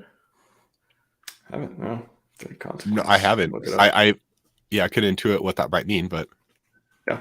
So third consequence thinking is basically whenever you make a decision, try to think of it in consequences. So let's say, for instance, you're trying to make a decision. Second and third order consequences. Let's say you want to buy a TV. First order of consequence, you get a TV, you enjoy it. Second order of consequence, you start spending time watching the television because you want to get your word of your money. Third order consequence, you have less time to spend on building the dream life that you want. And because you work a 9 to 5 and because you have time to watch television and you have time with the family, you end up not building the business that you want because you don't have the time to invest. So you made the decision to buy a TV, but in actuality, you made the decision to destroy your life. Same thing with like eating a burger. Eating a burger feels good in a moment. Second consequence, you feel a little bit tired the next day and then the third consequence is because you feel a little bit tired, you don't take the actions required to kind of push it forward and you kind of skip a day. And then because you skip a day, then all of a sudden it becomes normal to skip a day. And then all of a sudden you change your identity. And then if you fast forward that 5 years to the future, you became a loser instead of a winner. And I've always applied this whole like second and third order consequence thinking before making a decision. And it's been absolutely massive. Like I don't watch TV. And I don't, like, for instance, a lot of people are like, okay, let me buy Netflix as an example. It's only $15 a month. But that's first order consequence thinking. Second order consequence thinking is you're going to spend time watching Netflix. Then you're going to get these cliffhangers. Then you're going to spend more time. Then you're going to go to bed later because you're watching a series, falling asleep in bed. Then before you know it, you're like caught up in the drama. And then before you know it, you forget about your business. You start skipping days. Your identity becomes completely different. And as the farther out you go, you start realizing, is the decision good or bad? Based on the multiple order consequence thinking. A lot of people think, hey, buying a TV is not bad, but then if you kind of project it out into the future, it's one of the worst decisions you could have ever made. Random example, but that has been massively helpful for me. Yeah, I think just some of the example, it kind of reminds me of slippery slope mental model as well. But also with the burger and just the Netflix, I think those are great examples because I feel as if I use that, I kind of optimize towards limiting the time, not just not participating, but if I see myself, hey, for example, TV every day, I probably watch 30 minutes to an hour, depending if there's some show that I'm very interested in, or I want to relax, or, for example, I feel like I work pretty hard every day and then I want to give myself some relaxed time. So I get into whatever it is that may be. But if I see myself going over an hour, and I see, or if, instead of watching a sports game, I'll watch the highlights. And then maybe instead of watching the highlights, now I'd only watch the last few minutes of the highlights and see what happens at the end, just to get that little bit of fulfillment out of it, because I don't want to waste the time. But if I see myself going over the time, I could, maybe the next day, maybe I'll start watching, instead of watching half the movie, I'll watch the full movie tonight. And now I'll use even more time. So I think that's thinking about the second order, third order consequences of, if I keep playing in systems that I keep progressively getting away from what I want to get to. And it could be, spectrum. I guess I'm talking about the spectrum part of it. That's what it reminds me of. One other thing I want to add to it, because you're making a great point, is this is when it really started clicking for me. I think I first heard about this in like some kind of dating program I was a part of, or relationships program. And basically what they said was, with the second and third order consequence thinking, let's say you have a burger as an example. Let's go very extreme. You have a burger, and then because you have a burger, or you eat it late at night, you wake up later, and then because you wake up later, your diet kind of goes to shit, and then because your diet goes to shit, you start looking worse. Because you look worse, your confidence goes down. Because your confidence goes down, you're not as bold in your decision-making. When you're not as bold as your decision-making, you start making less money. Because you make less money, you don't attract the girl that you want. Because you don't attract the girl that you want, your identity goes down. And then all of a sudden, your relationship is fucked, your dating life is fucked, your identity is fucked. And then people go like, okay, what did I do yesterday? But the issue is not what you did yesterday. The issue is what happened 3 months ago when you ate that burger. So a lot of people try to solve based on what they did yesterday, but they don't realize that the results from today come from 3 months ago. What decisions were you making 3 months ago that ended you up in this situation that you're in now? And that's when it really clicked for me, because I was like, oh shit, I couldn't get that girl because I ate that burger 3 months ago. That's when it all started. Yeah, it's it's one of those, I don't know what mode of thinking it is, but I think just thinking order of consequences and thinking into the future of, and it applies to crypto too. You know, oh, okay, I'm gonna, for me, I guess the example would be a RHMax. Okay, oh, there's another coin. I can, you know, I can get it. It's an airdrop. Oh, but it looks pretty interesting. But I'm like, but if I do that, I keep getting further away from my mission, and my mission is to support this ecosystem. I think this is the best one. I'm going to optimize on it, and I'm going to, you know, I'm going to retire, grow wealthy, passive income. I'm going to do all of the things within this space. But if I keep getting, if I, you know, get tempted, I go outside. The second, third order consequences. Well, maybe one day I might as well just change my name because now I'm playing in everything. You know, stuff like that. So it reminds me of that as well. Things. Yeah. It's the stupid things. Like one example that everybody needs to kind of do is there's this app. It's called Newsfeed Eradicator, where you can actually disable your Facebook feed and like your social media feeds, as an example. Unless you can either, there's two ways to do it. Either you only follow people that share valuable information, or you just disable your feed altogether. And then, like, it's the second and third order consequence thinking. Let's say you're scrolling on Facebook and all of a sudden you see an ad, and you're in business and you're growing your business, but all of a sudden you see an ad about a different business model. First order consequence, as you click it, you're kind of interested. Then before you know it, you go to an entire video sales letter. Now they completely shifted your beliefs. Now you're interested in that business model. Now you spend 2 months kind of trying that out. You have uninformed optimism. Then you kind of figure out the business model. And then before you know it, you destroyed your previous business because you clicked on an ad 2 months ago. And I love that way of thinking, man. Absolutely. Because it seems so innocent. Everything seems so innocent in the beginning until you model it out, you know? Yeah, I think it's if you're not able to shield yourself, I think just on the purpose thing too, if you don't have a mission, if you don't have a purpose, then I mean, what was the overused phrase? It's like if you stand for nothing, you'll fall for anything. I think there's a little bit of truth, even though it's like this meme. I think there's some truth in that. If you don't have, you know, I have a purpose for my channel. I have a purpose in life. I have, I believe everyone, as I think Naval says as well, everyone creates their own purpose. The purpose is whatever you want it to be, you create it. But I love also Alex Hormozi, just very interesting, a little bit morbid. He gets into these morbid stories a little bit too, but I think it's very cool to think about too. The reason that you won't kill yourself, that's your meaning. Whatever reason it is that you won't end your own life, that's your meaning. Yes. That's it. That's one way to find it out too. That's a great question. Yeah. I guess we can go into that too. Well, a couple other things before we finish up, but for meaning too, I've just mentioned two different people way of looking at it. What do you all subscribe to meaning? How do you, is that a question you figured out so far in your life? You can go first. Yeah, I mean, Maxim. Yeah, my life motto, if you look on Twitter, or I think it's still on YouTube, but I want to know what's valuable. I want to know how to get it. And then I want to live accordingly. And so like, it's kind of a recognition that there is meaning, and I want to focus in on what is the most meaningful thing. And it's different than saying what is meaningful. It's just that I recognize that there is a hierarchy of value, and I want to understand it, and I want to live accordingly. And it's the same thing. Like if I can understand what the most valuable things are, then I have a better chance of not being distracted and not falling for things that are less valuable. And I want to make good trades. I don't want to trade something of more value for something of less value. I want to trade things of less value for things of more value. And I want to be efficient with my time. And a lot of my life is a journey of understanding what are those valuable things, how do I get them, and then trying to take action. And that's what I want to hold myself accountable to. So far, I haven't found a better life model. And yeah, you're reminding me of that. I think it's worth clarifying though, what is meaning.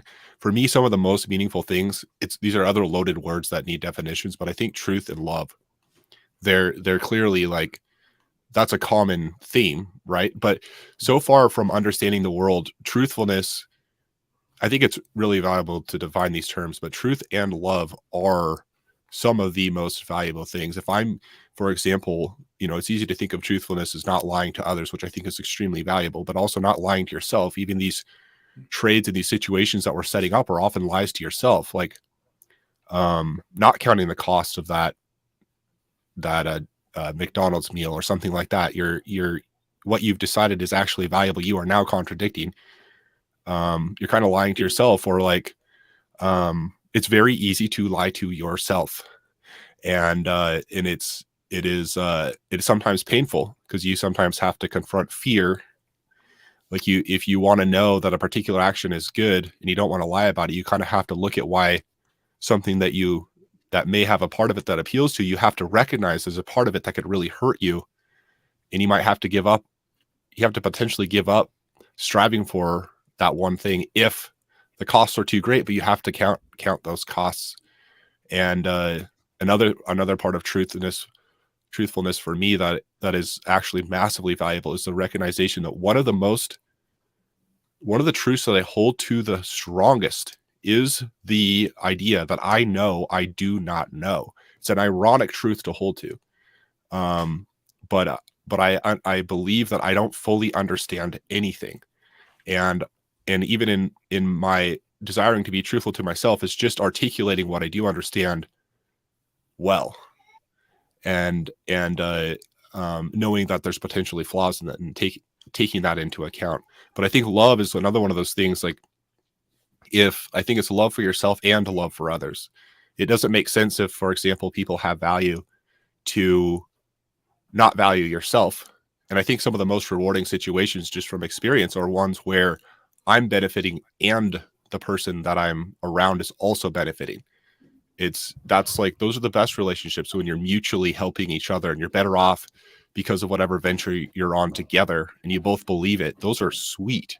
And I think, for whatever it's worth, this altruistic ideal of nothing in it for yourself is actually, I can rarely find a situation where that is actually good. So love for yourself and love for others.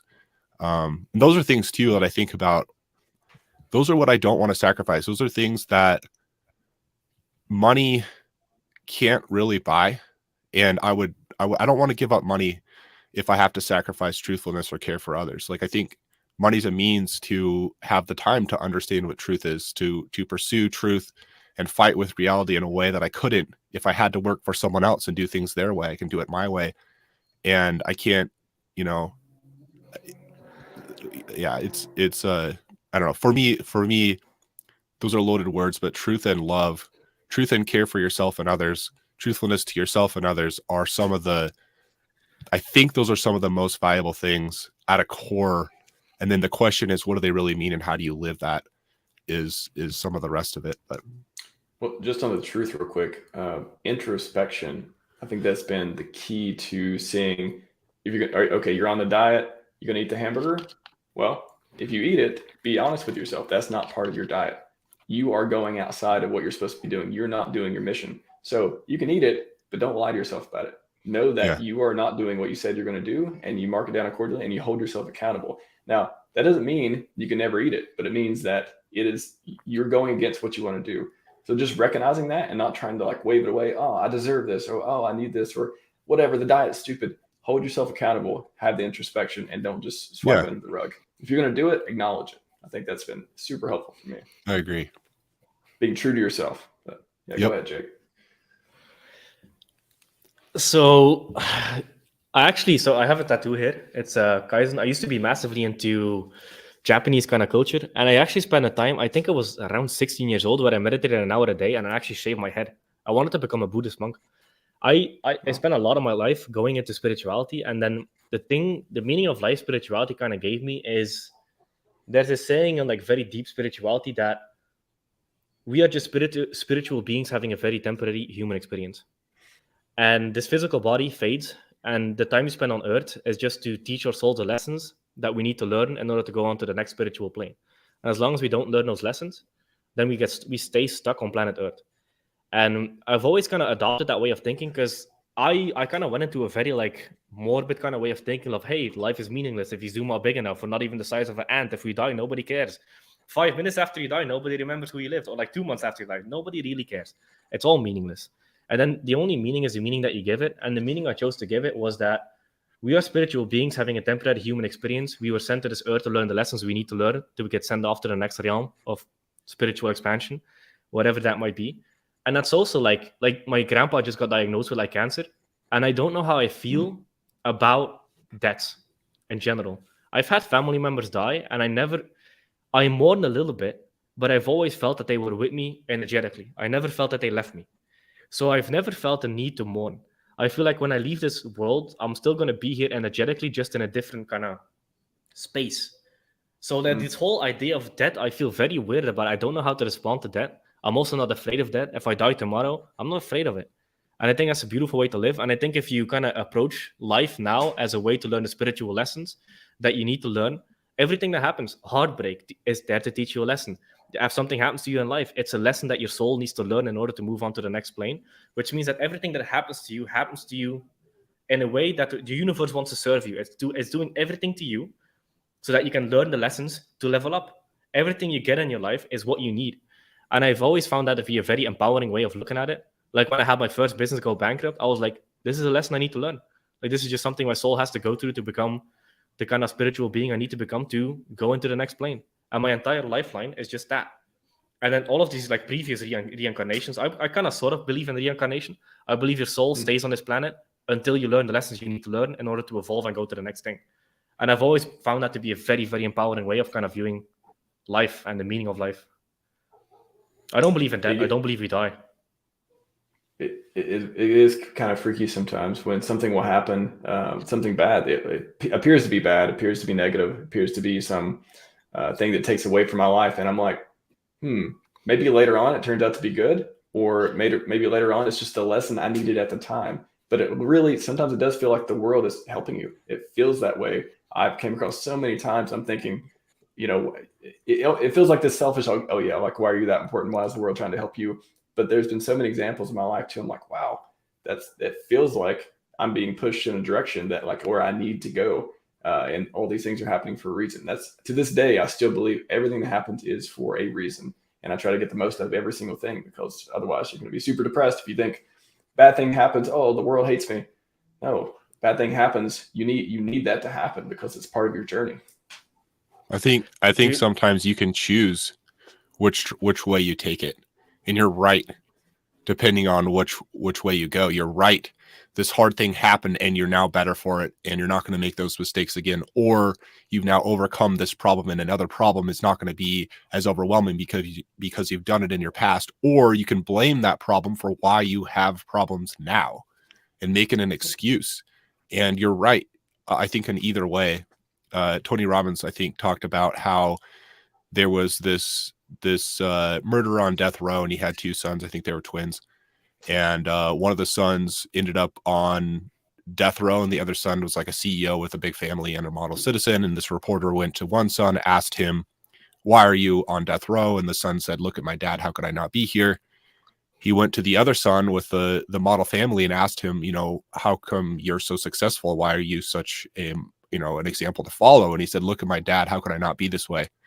And I think they are both right. And like that example, we can look at circumstances and be the guy, living out the same thing as his father as an excuse, being back where his father was, or like the other son, looking at, taking it a different way and blaming the same thing, the same circumstance on a completely different result. And I know that, like, I want to be the guy that's looking at the hard times and being better from them, using those as a reason for a better future. And I don't want to, obviously I don't want to be the guy on death row. I don't want to be that example played out. Dude, I want to say one more thing, because you made a great point on like the bad things end up being good things. So in reality transurfing, there's a saying where, imagine your life is a closet, and the closet is full. Nothing can fit into the closet anymore. You can't put anything new in. And all the universe wants to do is help you and improve you and better your life.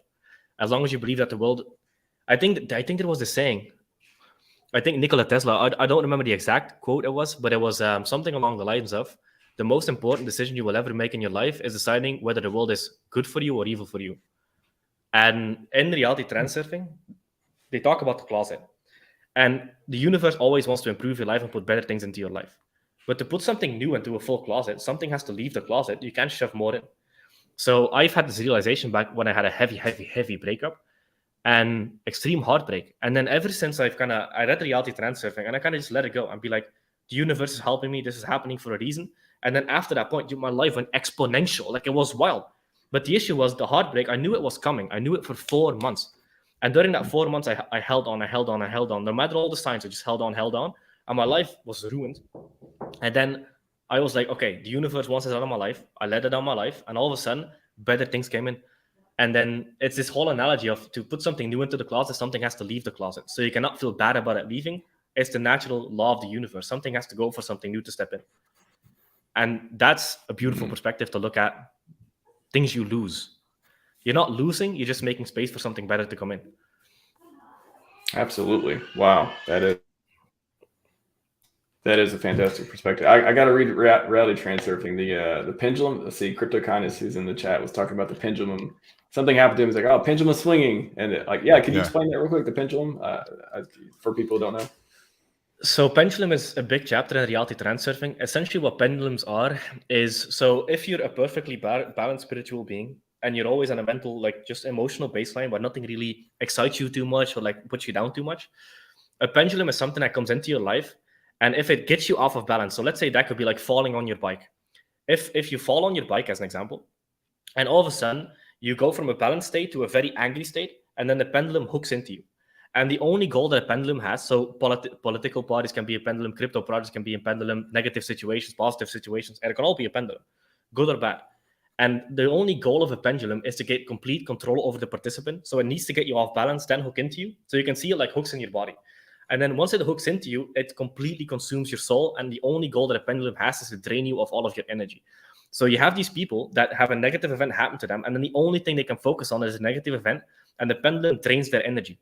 And then all of a sudden, they become a shell of the human they used to be because they no longer have free energy. And in the book, they talk about free energy. And free energy is when you completely free yourself of all pendulums. And then the kind of mantra is, nothing is important. I desire nothing. I am attached to nothing. Because then if you are attached to nothing and nothing is important and you desire nothing, you're always in a purely balanced state. And if you're in the balanced state, everything flows. But when you're out of balance, you create this excess potential. And the universe always reverts back to balance. And it does that through the path of least resistance. And usually that is completely like removing something out of your life. And this idea of pendulum is just things that hook into you and drain your energy. Like political parties are massive things on this. But people commit their entire lives to political parties, even though it has no benefit to them whatsoever. It's because the pendulum hooked into them. And it started with like a piece of news or whatever. And then they started reading the news. And then the energetic state was now linked to the pendulum. And then the pendulum swings. And now the energy is used to feed the pendulum. And the only way to get rid of a pendulum is by getting rid of it. It's not important. I am not attached by it. I don't desire it. And when it's something is not important, and you'll notice this in relationships, when your partner is not like important to the point where like I cannot live without her, and I desire her, and I am attached to her. The moment you create that kind of energy, you lose her because it's excess potential, and the universe removes things that are not in balance. And it's such an important damn concept. I think there's lots of truth there, Jake. Yeah, it makes me think of money too. Like you were saying, I think yes, you're a millionaire first. One of the signs of a millionaire, I think, is someone that isn't emotionally controlled by $1 million. One of the signs I think that someone could be a millionaire is if $1 million doesn't, just make them so completely exuberantly happy. That's a sign that they may not actually be in the place. When you're a real millionaire, you understand I got to use this money very responsibly because $1 million, is a step on the way to something potentially more meaningful. And as soon as you're controlled by the $1 million rather than you controlling the $1 million, you have a very unlikely chance of actually using that well and getting the good result from it. And it also makes me think of meditation, where for me, like that is trying to focus on one thing, and then all of my short-term problems, my environmental problems pop into my mind, and I'm basically doing what I think you're saying. That's okay. Yes, that's a problem, but it's okay. I am not my circumstances. I am something else. And I think there's truth in that. And I've had so much good come from practicing that, which I think is in a sense potentially unhooking the pendulum, pulling me down. It's like I am not these things. Yes, they are happening and they're there, but it is okay anyway. And then all of a sudden, like it's so linked to that, creative mind that we were talking about. All of a sudden, these epiphanies and oh wait, I've been going down this wrong track, trying to maximize this one a pathway and getting pulled down by these problems within this direction, but I'm not even going the right direction. and then, but if I'm consumed by that environment, my focus is there, and I can't get outside of it. And meditation, which used to be a really weird word to me that sounded like this hocus pocus thing, but putting myself in a position to kind of accept the environment that I'm in and say it's okay, letting everything go, has been really productive. Yeah. Oh yeah. I want to add one more thing to that. What you're saying is so damn true, because when you kind of visualize a pendulum as something hooking into your body, it can only hook into you if it has something to hook into. So in spirituality and meditation, if you're not attached to anything, there is nothing to hook into. You only get hooked if you're attached. But if there is nothing to hook into, because nothing is important, you cannot be part of the pendulum because it has nothing to grasp onto. And then there's this saying, like, and I think Osho or whatever teaches it, is that letting go does not exist. And I like that you use the word accept. Like, the biggest thing that you'll learn in spirituality is that there's no letting go. There's no letting go of everything. There's just accepting as is. Something is not good or bad. It just is. And then the way you kind of let go of things is you accept them. Like, I accept that this is here. I don't try to fight it. I don't try to push it away. It's very unhealthy, I think, to not accept, to ignore, to not recognize problems. You will not learn from your mistakes. You will not learn from the things around you if you're ignoring them. Accepting them, realizing, like, yes, my parents weren't perfect, and that is a reality, is much different than pushing stuff out of your mind and not dealing with it. That is, in my opinion, extremely unhealthy. I do have a question. I kind of interrupted you, Jake, though, if you wanted to finish. No, it was good. I said everything. So I do think that there might be, like, coming back to the hierarchy of values, I do feel that, for example, there are things that are worth letting them hook into you. That I think there's good out there, and there's a foundation. The question is, what things are you letting hook to you, and are they actually good?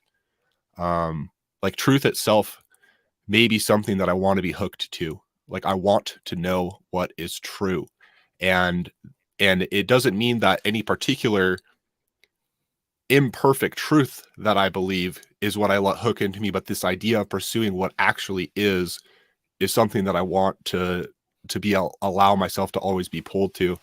I'm curious if there's nuance in some of that, and what your thoughts are. You kind of made me think about that. There are good pendulums, but the pendulums always take your energy. So if your energy is taken for a good cause, well, then it's decent. But I think the way they kind of put it in a book is you really want to approach it from a way where nothing is important. And then also, when they talk about your goals, the biggest thing I kind of took away from, like, the whole, like, visualization, because they have a very specific way, they call it transfer chain visualization, is you have to look at your goals as a foregone conclusion. Like, if you want to be a millionaire, you have to look at, like, your millionaire is not a goal. You're like, of course I'm going to be a millionaire. That's like done. Like, this is my goal. So when your goals become a foregone conclusion, you adopt the energy and the identity and the energetic state of somebody who already has that goal. And if you come into the world with that kind of frame, the world gives you what you think you deserve. Because if you have a goal, I need to make $1 million, well, then on some level, you don't think that you deserve it because you have to work for it. If something becomes a foregone conclusion, then you've already assumed, I am this type of person, and the world gives you what you think you deserve. And then, yeah, I think the more I've kind of, like, nothing is important, I am attached to nothing, and I desire nothing, the more I've kind of just did stuff for the purpose of doing stuff, I think it's just zero obstacles. Like, I used to have a hell of a lot of obstacles. I used to be the underdog and everything that I did because I was constantly fighting the world. And then in the book, they say that there is no such thing as a fight. The only fight that exists is a fight that is self-imposed. So it's only a fight that we create in our mind. There is no fight in the outside world. Nobody actually cares. You're creating a fight in here. The fight is in here. And when you stop fighting, the world stops fighting with you. And the obstacles disappear because nothing is important. And obstacles appear when things become important. It's interesting. I know. Yeah, I could keep talking. I just don't want to distract us. My first thought would be is the idea of a pendulum a value in itself that is a hook?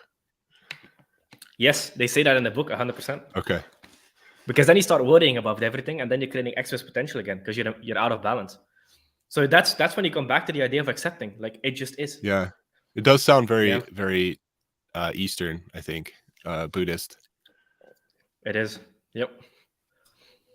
Yeah, I've got the audio book on YouTube I've been going through, and I need to get more into it. I need a few hours just to dedicate because so much good stuff from it, and just hearing from you all talk about it.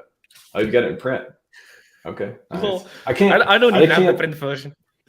It's not cheap, man. That's one of the more expensive books I've ever bought. I was like, yeah, maybe I'll. So what I do sometimes, out of respect for the content, if I'll listen to the audiobook or get halfway through and be like, okay, I really like this book, and then I'll buy the book just to support the cause. I'll do that sometimes. So I'm not saying I'll never own the book, but I probably will actually. But I need to get through a little bit of further. But just hearing people talk about it, you all, and then Crypto Kindness as well.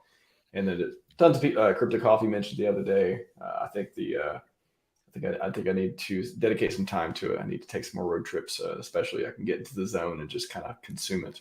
But there was a question about 45 minutes ago from Red Bull Green Bear when Maxim was talking about the truth and lies and or love and truth. Lies, not by lies, by Solzhenitsyn, which famous philosopher. He's asking, have you heard of it? Is that something that you use to reference? No, I haven't. Okay, yeah, that's a lot of good ones out there. Nietzsche, Solzhenitsyn, apparently a lot of great Russian philosophers back in the day. One of the things I want to say is one of the kind of signs of somebody that's very far ahead of like spiritual journey and stuff like that is their childlike curiosity. And I notice in Maxim, like when you talk about like new things to learn, you see like the inner child and then waking up. I mean, look at the smile. Like, and that's like what they say in like spirituality is like the highest level of spirituality is becoming a child again. And that's beautiful. Yeah, man. Mm-hmm. Yeah, I don't know. Yeah, I think I have a unnatural drive that way. Like I'm not afraid to question assumptions that I am holding tightly to right now. I've just been benefited so much from doing that. A lot of people have fear, and I don't. Maybe I'm broken, but I love the process, and yeah, red pill. Yeah, it's fun. It's fun to find other people that are authentically pursuing truth and are open about their experiences too. It's some of my best friends. Like we'll sit around once a month or something to smoke cigars and just talk about what's on our mind, and it's some of my best times in my life. Yeah, having a childlike curiosity. I think even Naval talks about that. It's like, kids, they don't have any worries. They don't have any anxiety. Of course, there's certain exceptions, but generally they're not worried about all these things. They haven't been conformed to the world to do these things, to say and have all this responsibility. And becoming, I think, a worthy goal as an adult is to, of course, take care of yourself, family, and life, but also bigger picture. Just maybe as you're describing Maxim, come down to that childlike curiosity and just grow from within. I think that's a very healthy way to do it. Dude, okay, wait. Well, one more thing. Go for it. One more thing, because I love this conversation, man. Me too. There's also like in spiritual teachings, and this applies to business and stuff like that, is when you want to improve in life, the goal is not to add new things, it's to remove things that you believe. And then Alex Hormozi has this saying where we question things we believe, but the things we truly believe, we don't dare to question. And as you kind of progress in spirituality, the only thing that you start realizing is everything that you kind of adopted from like child to growing up into an adult, all of the belief systems that you used to believe, spirituality is just removing those things. Like, why do I believe this? And then Tony Robbins talks about the 3 whys. Like, okay, if somebody is like, okay, I want to make $1 million. Why do you want to make $1 million? Oh, because of this reason. What makes you say that? If you ask somebody what makes you say that, they start exposing their belief system. And then you ask them, why do you believe that? And then they kind of go back into a childhood story of when that belief system was kind of kicked in. And that's why a lot of people have money problems, because they have money beliefs that came from their family, but they don't realize it until they ask the questions. And then once they kind of figure out, wait, this belief is not serving me, then you let it go. And that's when you kind of get into this idea of like, if you want to get better, it comes through subtraction, not addition. It's by removing things you used to believe that no longer serve you. And that's a big thing. That's really interesting, because that's one of my observations of myself is I feel that I'm a little bit, in some sense, more conservative in saying that I know what is true, but over time, what I'm learning is I know what is false. Like I can talk to all these things and these common ideas and how I don't think they're true, but to describe really well what I think is true is a little bit harder. It's like a observation of what isn't, rather than, and that helps me see what is by discovering what it isn't. It kind of reminds me of what you're saying. Yep. Absolutely. Well, gentlemen, fantastic conversation. I think we literally could go on for like 4 or 5 hours, and maybe once I get more into reality transurfing, we that might actually happen. It's I think we'll have enough material. Not that we're in any shortage of material to talk about with of all the experiences and content consumed and the action we put into place. It's anyways. I loved it this morning. Made my morning. What do we want to send people off?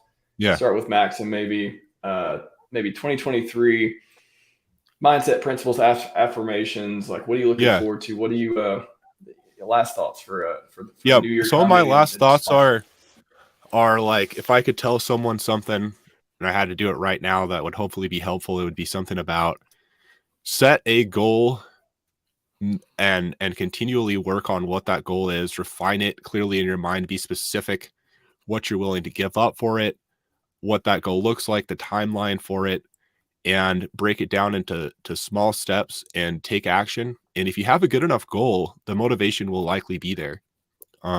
If you don't have a good enough goal, I mean, that can be a sign. If the goal is not motivating, if it's not something that you'd want to strive for, you need a better goal. And I think, then do the work, start taking action. Don't underestimate the value of daily, even if it's a small amount, just the daily steps, simple steps. Those very, very wealthy people had the same amount of time as you and I, and it's easy to think that they're just that much smarter, and I don't believe they are. The amount of wealth that they have relative to the believable amount of intelligence that they may then have, they're not thousands of times smarter.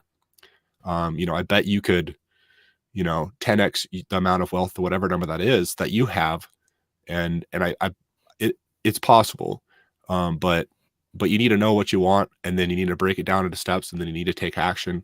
Alex Hormozy also talks about talking in the negative, like, what would you do if you were going to fail?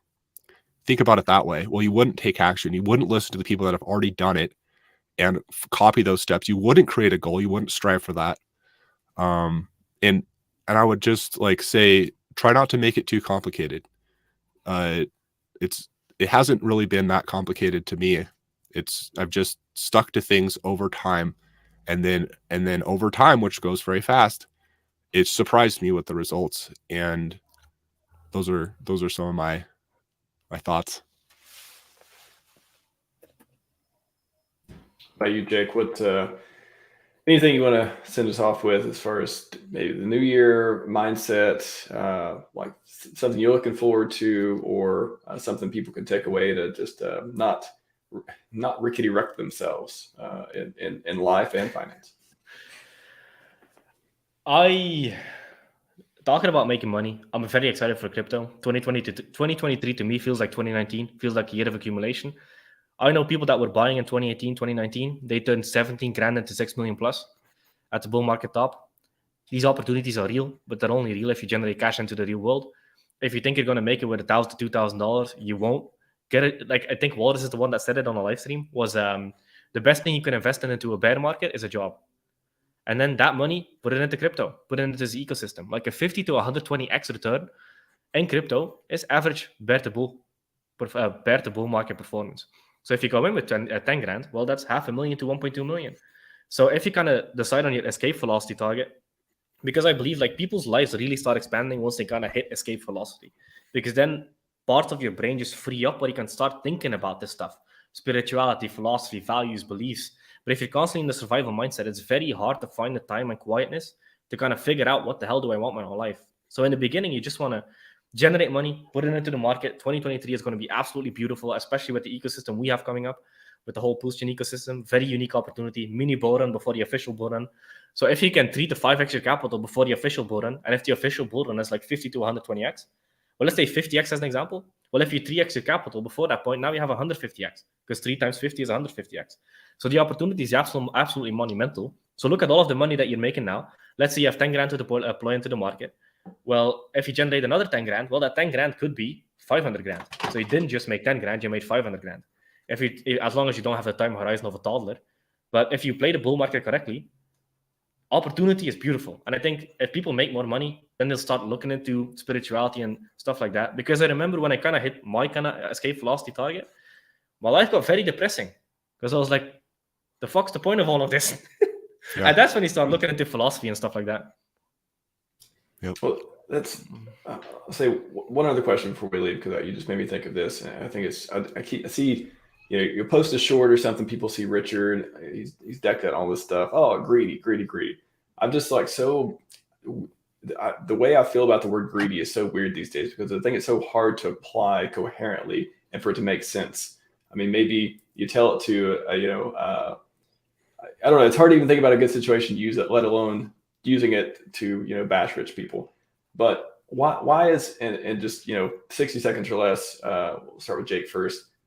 Why does money help you? Like, why everyone who's looking at us, oh, you guys are just a bunch of greedy crypto guys who just want to get rich quick.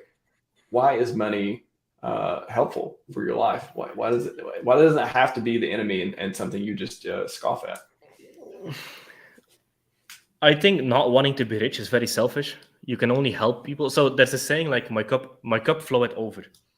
You cannot help somebody if you have nothing to pour over. If your cup is empty, you cannot pour something into somebody else. So your cup has to overflow in order for you to give something to somebody else. Like, I think self-development and making money is one of the most valuable things you can do if you actually care about the people around you, because through osmosis, they become better by being around you. You cannot give somebody confidence if you don't have confidence. You cannot give somebody $1 if you don't have $1. You cannot give somebody love if there's no love inside. Yep. So to improve others, you have to improve yourself. And money is one of the fastest ways to improve yourself, because then you can invest. You can get into biohacking. You can invest into your health. You can start investing into things. You can do spirituality. You can increase your energy levels. And then through osmosis, you improve the people around you. But you cannot pour into somebody else's cup if your cup is empty. I agree. I think of it a lot the same way, Jake, with even the overflowing cup. If I don't have it, I can't give it. If I don't have wisdom, I can't give wisdom. If I don't have wisdom, I cannot be a good friend. I wouldn't know what a good friend is. And I'm jealous for that. And money is the same way. Like my ability to stay and talk with someone is related to my ability to have the freedom and time to talk, which is often related to the kind of job that I have. If I'm my own boss and I have a little bit more flexible schedule from that, then I can give more value to people. And it's a pretty cool side effect. And I think that's where the love for yourself and love for others kind of comes in, where in order to love others, I do think you have to value yourself. Like if you're not putting into yourself, you cannot give. They're mutually beneficial. And I also feel that the motivation to live and strive for things is related to the ability to give to other people. And I remember when I looked at my portfolio and was like, holy smokes, this is enough money that I don't want to pursue money anymore. And what got I think you were just talking about this, Jake, but what got me through, I want to keep pushing, is I want to become better. And whatever amount of number of money this is, I want to be wise enough and capable enough to be responsible for so much more than this, so that I can give the benefits of that back to other people. And I don't want to stop growing. Like the growth, for whatever reason, to me is very, very meaningful. And not just because I grow, it's because I feel that I can give back to, if nothing else, at least my own sons and my own kids. And if I can just teach them and give them a head start in a better way, because I understand I don't know how to do it if I don't know it. And it becomes a very motivational piece of the whole process for me too. And I do think most people, it's very hard to have money if there's a battle inside of yourself. If you believe money is, for example, the root of evil, if money is evil is a better way of saying it, then I think you're going to have a hard time getting money. If there's a battle inside of you, if you feel guilty for every dollar you get, you have a problem. And I think there is wisdom in misvaluing money, making the number or the self-worth that you have attached to the amount of money you have is wrong. And that will be hurtful. But money itself, I think it is immoral. It's capable of good and bad, but it's capable of good. And I want a lot of money relative to people. You know, basically as much money as I can give much money as I can get without giving up things that are more valuable. If I can be truthful, authentic, helping other people in the process, there's basically no limit to the money that I wouldn't want. If I'm earning my money because however I'm earning it, it is worth more what I'm giving the people in the money that they're giving. Like, that's a beautiful world. And I want everyone like that. It's not, you know, and that's the same thing with these principles. Like, if I have good principles and I can share those with people, it's not like I'm giving the secrets to life that if I just had myself, you know, I could really dominate. No, I want to work with people that have my principles. Like, if people catch on to these things, these are only better for me if people understand these. It's not, that's how I honestly see it. And it's like, I don't really want to hold, I think there's specific circumstances, like if you're going to make a trade or something, it might not be in the best interest for people to copy what you're doing, but the principle itself, if people have the life wisdom, I want those people around me, and I'm better off if people are there with their own personalities, recognizing what is truly valuable. But anyway, I think Naval said it best. If you secretly despise wealth, it will elude you. It's also very meaningful, and it's, yeah, everyone out there who's saying greedy, complaining, you know, all that stuff, I don't think you want it. I think if you wanted it and you saw you had the resources, you had the wisdom, and you wanted to help other people help other people with the cup filleth over sort of dichotomy, then it would be something you'd be interested in. But everyone has their own thing.